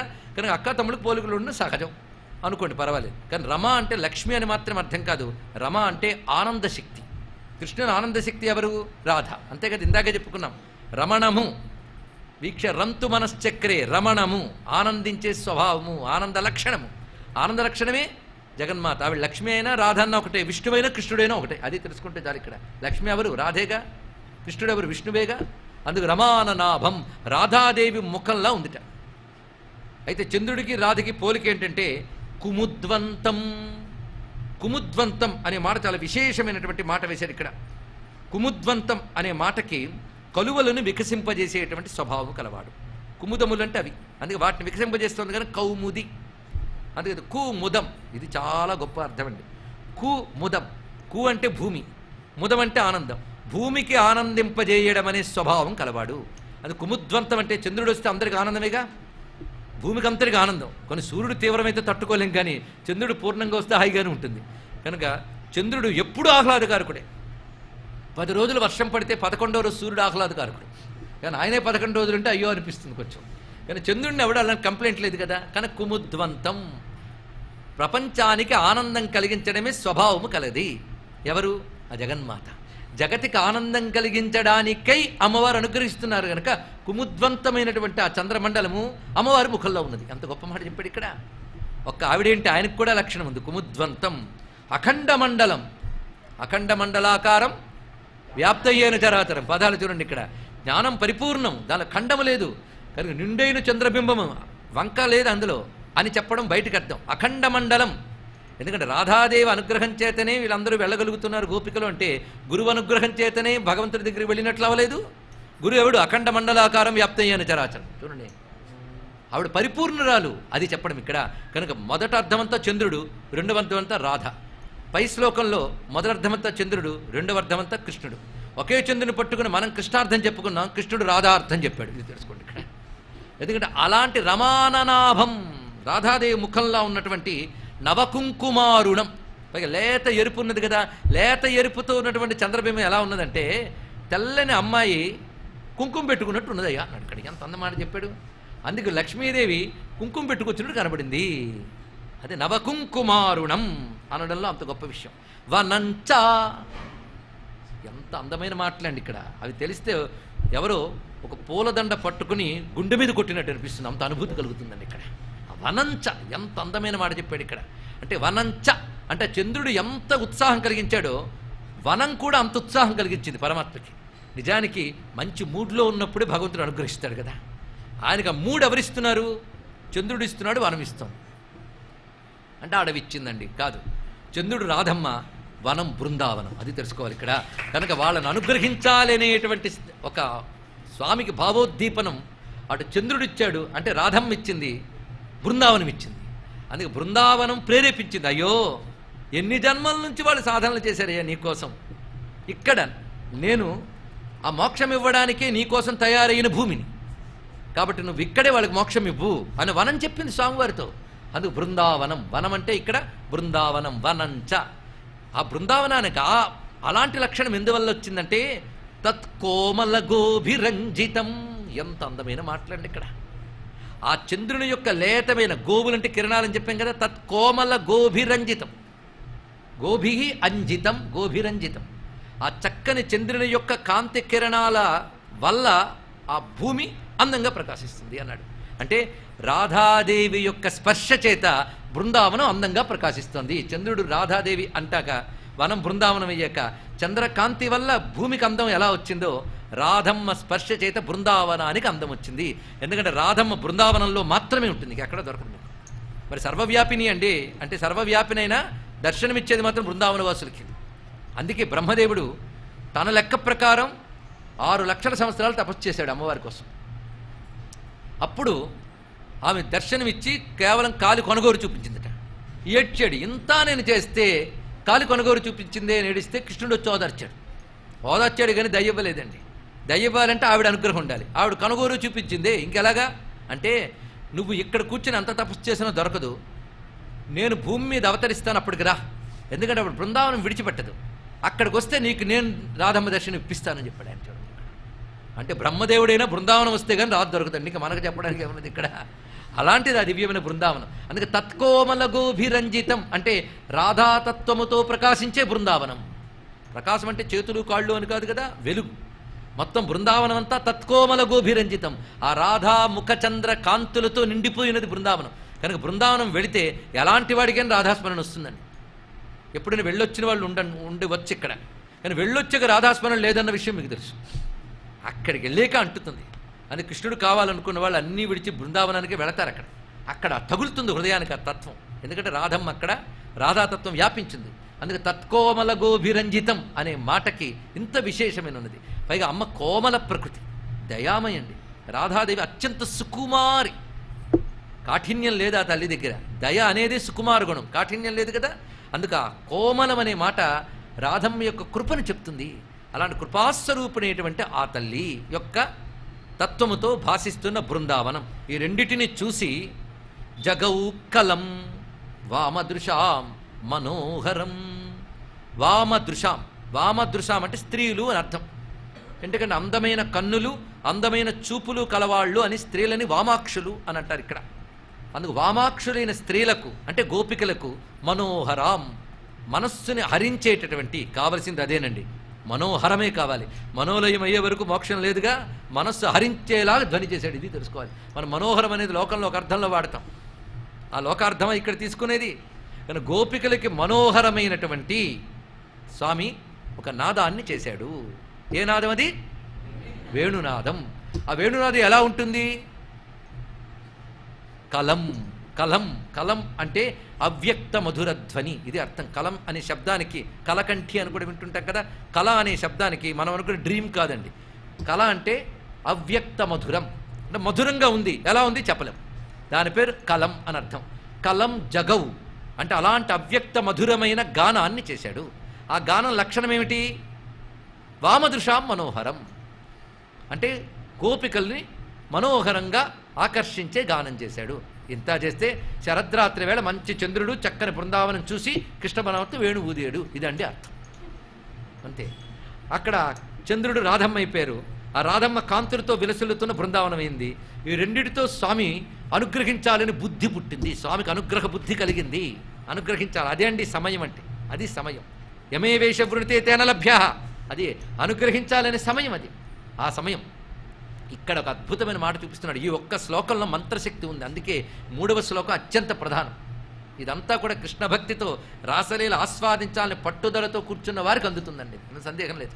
అందుకే ఈ శ్లోకంలో చెప్తున్నవి చాలా అద్భుతాలు. ఇవాళ వచ్చిన వాళ్ళు అదృష్టవంతులు, ఎందుకంటే శ్లోకం ఇవాళ వచ్చింది కనుక. ఈ శ్లోకంలో ఎన్న అద్భుతాలు వచ్చాయండి. రాధమ్మ ఉన్నది, బృందావనం ఉంది, కృష్ణుడు ఉన్నాడు. 3 ఇంకేం కావాలి? ఇందాక మనం చెప్పుకున్న 3 రిక్వైర్మెంట్స్ ఇక్కడ ఉన్నాయి. రాధాదేవి, బృందావనం, ఈ 2 ఉంటే దొరికేవాడు కృష్ణుడు. అందుకే అనారాధ్య రాధ అన్నప్పుడు మొదట చెప్పిన చంద్రవర్ణనం, అనాశ్రిత్య బృందావనం వనం, ఈ 2 ఉంటే దొరికే కృష్ణుడు అక్కడే ఉన్నాడు. ఇక్కడ కానీ 3 ఇక్కడ చూపిస్తున్నాడు. కనుకనే అలాంటి కృష్ణునికి సంబంధించి రాధకు సంబంధించిన మంత్రం ఇందులో ఉంది. ఆ మంత్రం ఎలా ఉంటుంది? కలం. ఆ మంత్రము అవ్యక్త మధురం. అది ఎలా ఉంటుందో చెప్పేమిటి? మంత్రంలో ఎంత మధురంగా ఉంది అంటే జాపకుడికి తెలుస్తుందండి.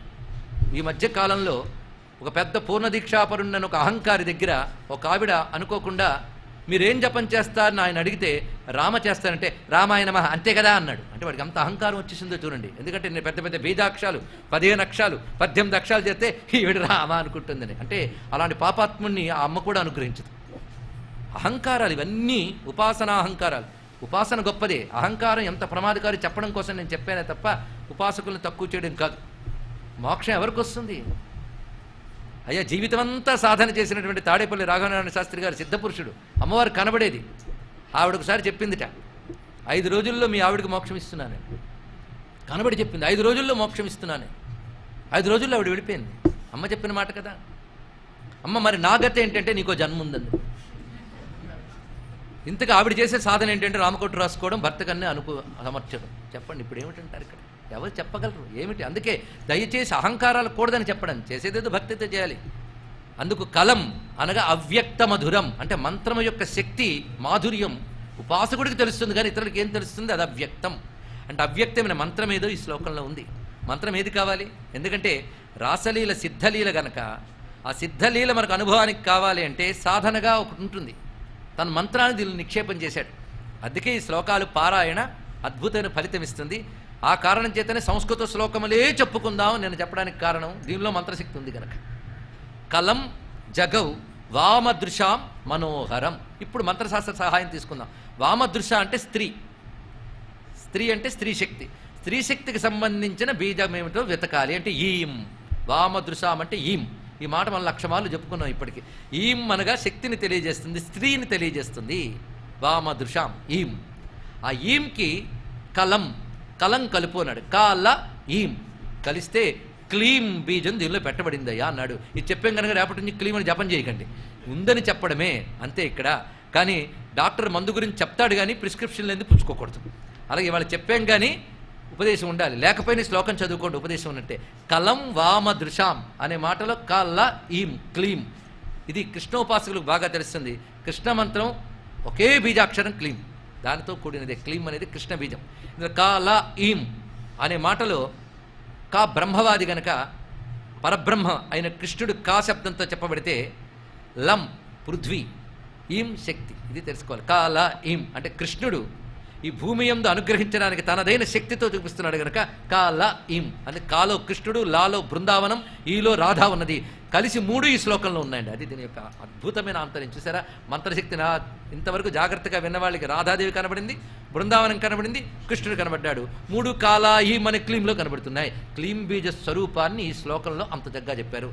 అందుకే రాసలీలని యోగత్రయీ లీల అంటారు. యోగత్రయీ లీల, యోగత్రయీ లీల అంటే ప్రేమపూర్వకమైన భక్తి ఇందులో ఉన్నది, వేదాంత విచారణతో కూడిన జ్ఞానం ఉన్నది, ఇక యోగ విద్య కూడా దీనిలో ఉన్నది. మూడు కలిసి దీనిలో కనబడుతున్నాయి. ఈ విధంగా ధ్యాన యోగమో లేదో ప్రాణయోగం అనేది యోగం ఒకటి, భక్తి ఒకటి, జ్ఞానం ఒకటి, మూడు కలిసిపోయిన లీల కనుక యోగత్రయీ లీల. అందుకే దీని మంత్రము ఉంటుంది, భక్తి ఉంటుంది, జ్ఞానము ఉంటుంది, మూడు కలిసిపోయి ఉంటాయి. అందుకు ఈ ఒక్క శ్లోకం చాలా దివ్యమైనది మనకు చెప్పారు. దృష్ట్వా కుముద్వంతమఖండ మండలం రమాననాభం నవకుంకుమారుణం వనంచ తత్కోమల గోభిరంజితం జగౌకలం వామదృశాం మనోహరం. ఇంతవరకు మంత్రభావం చూసాం.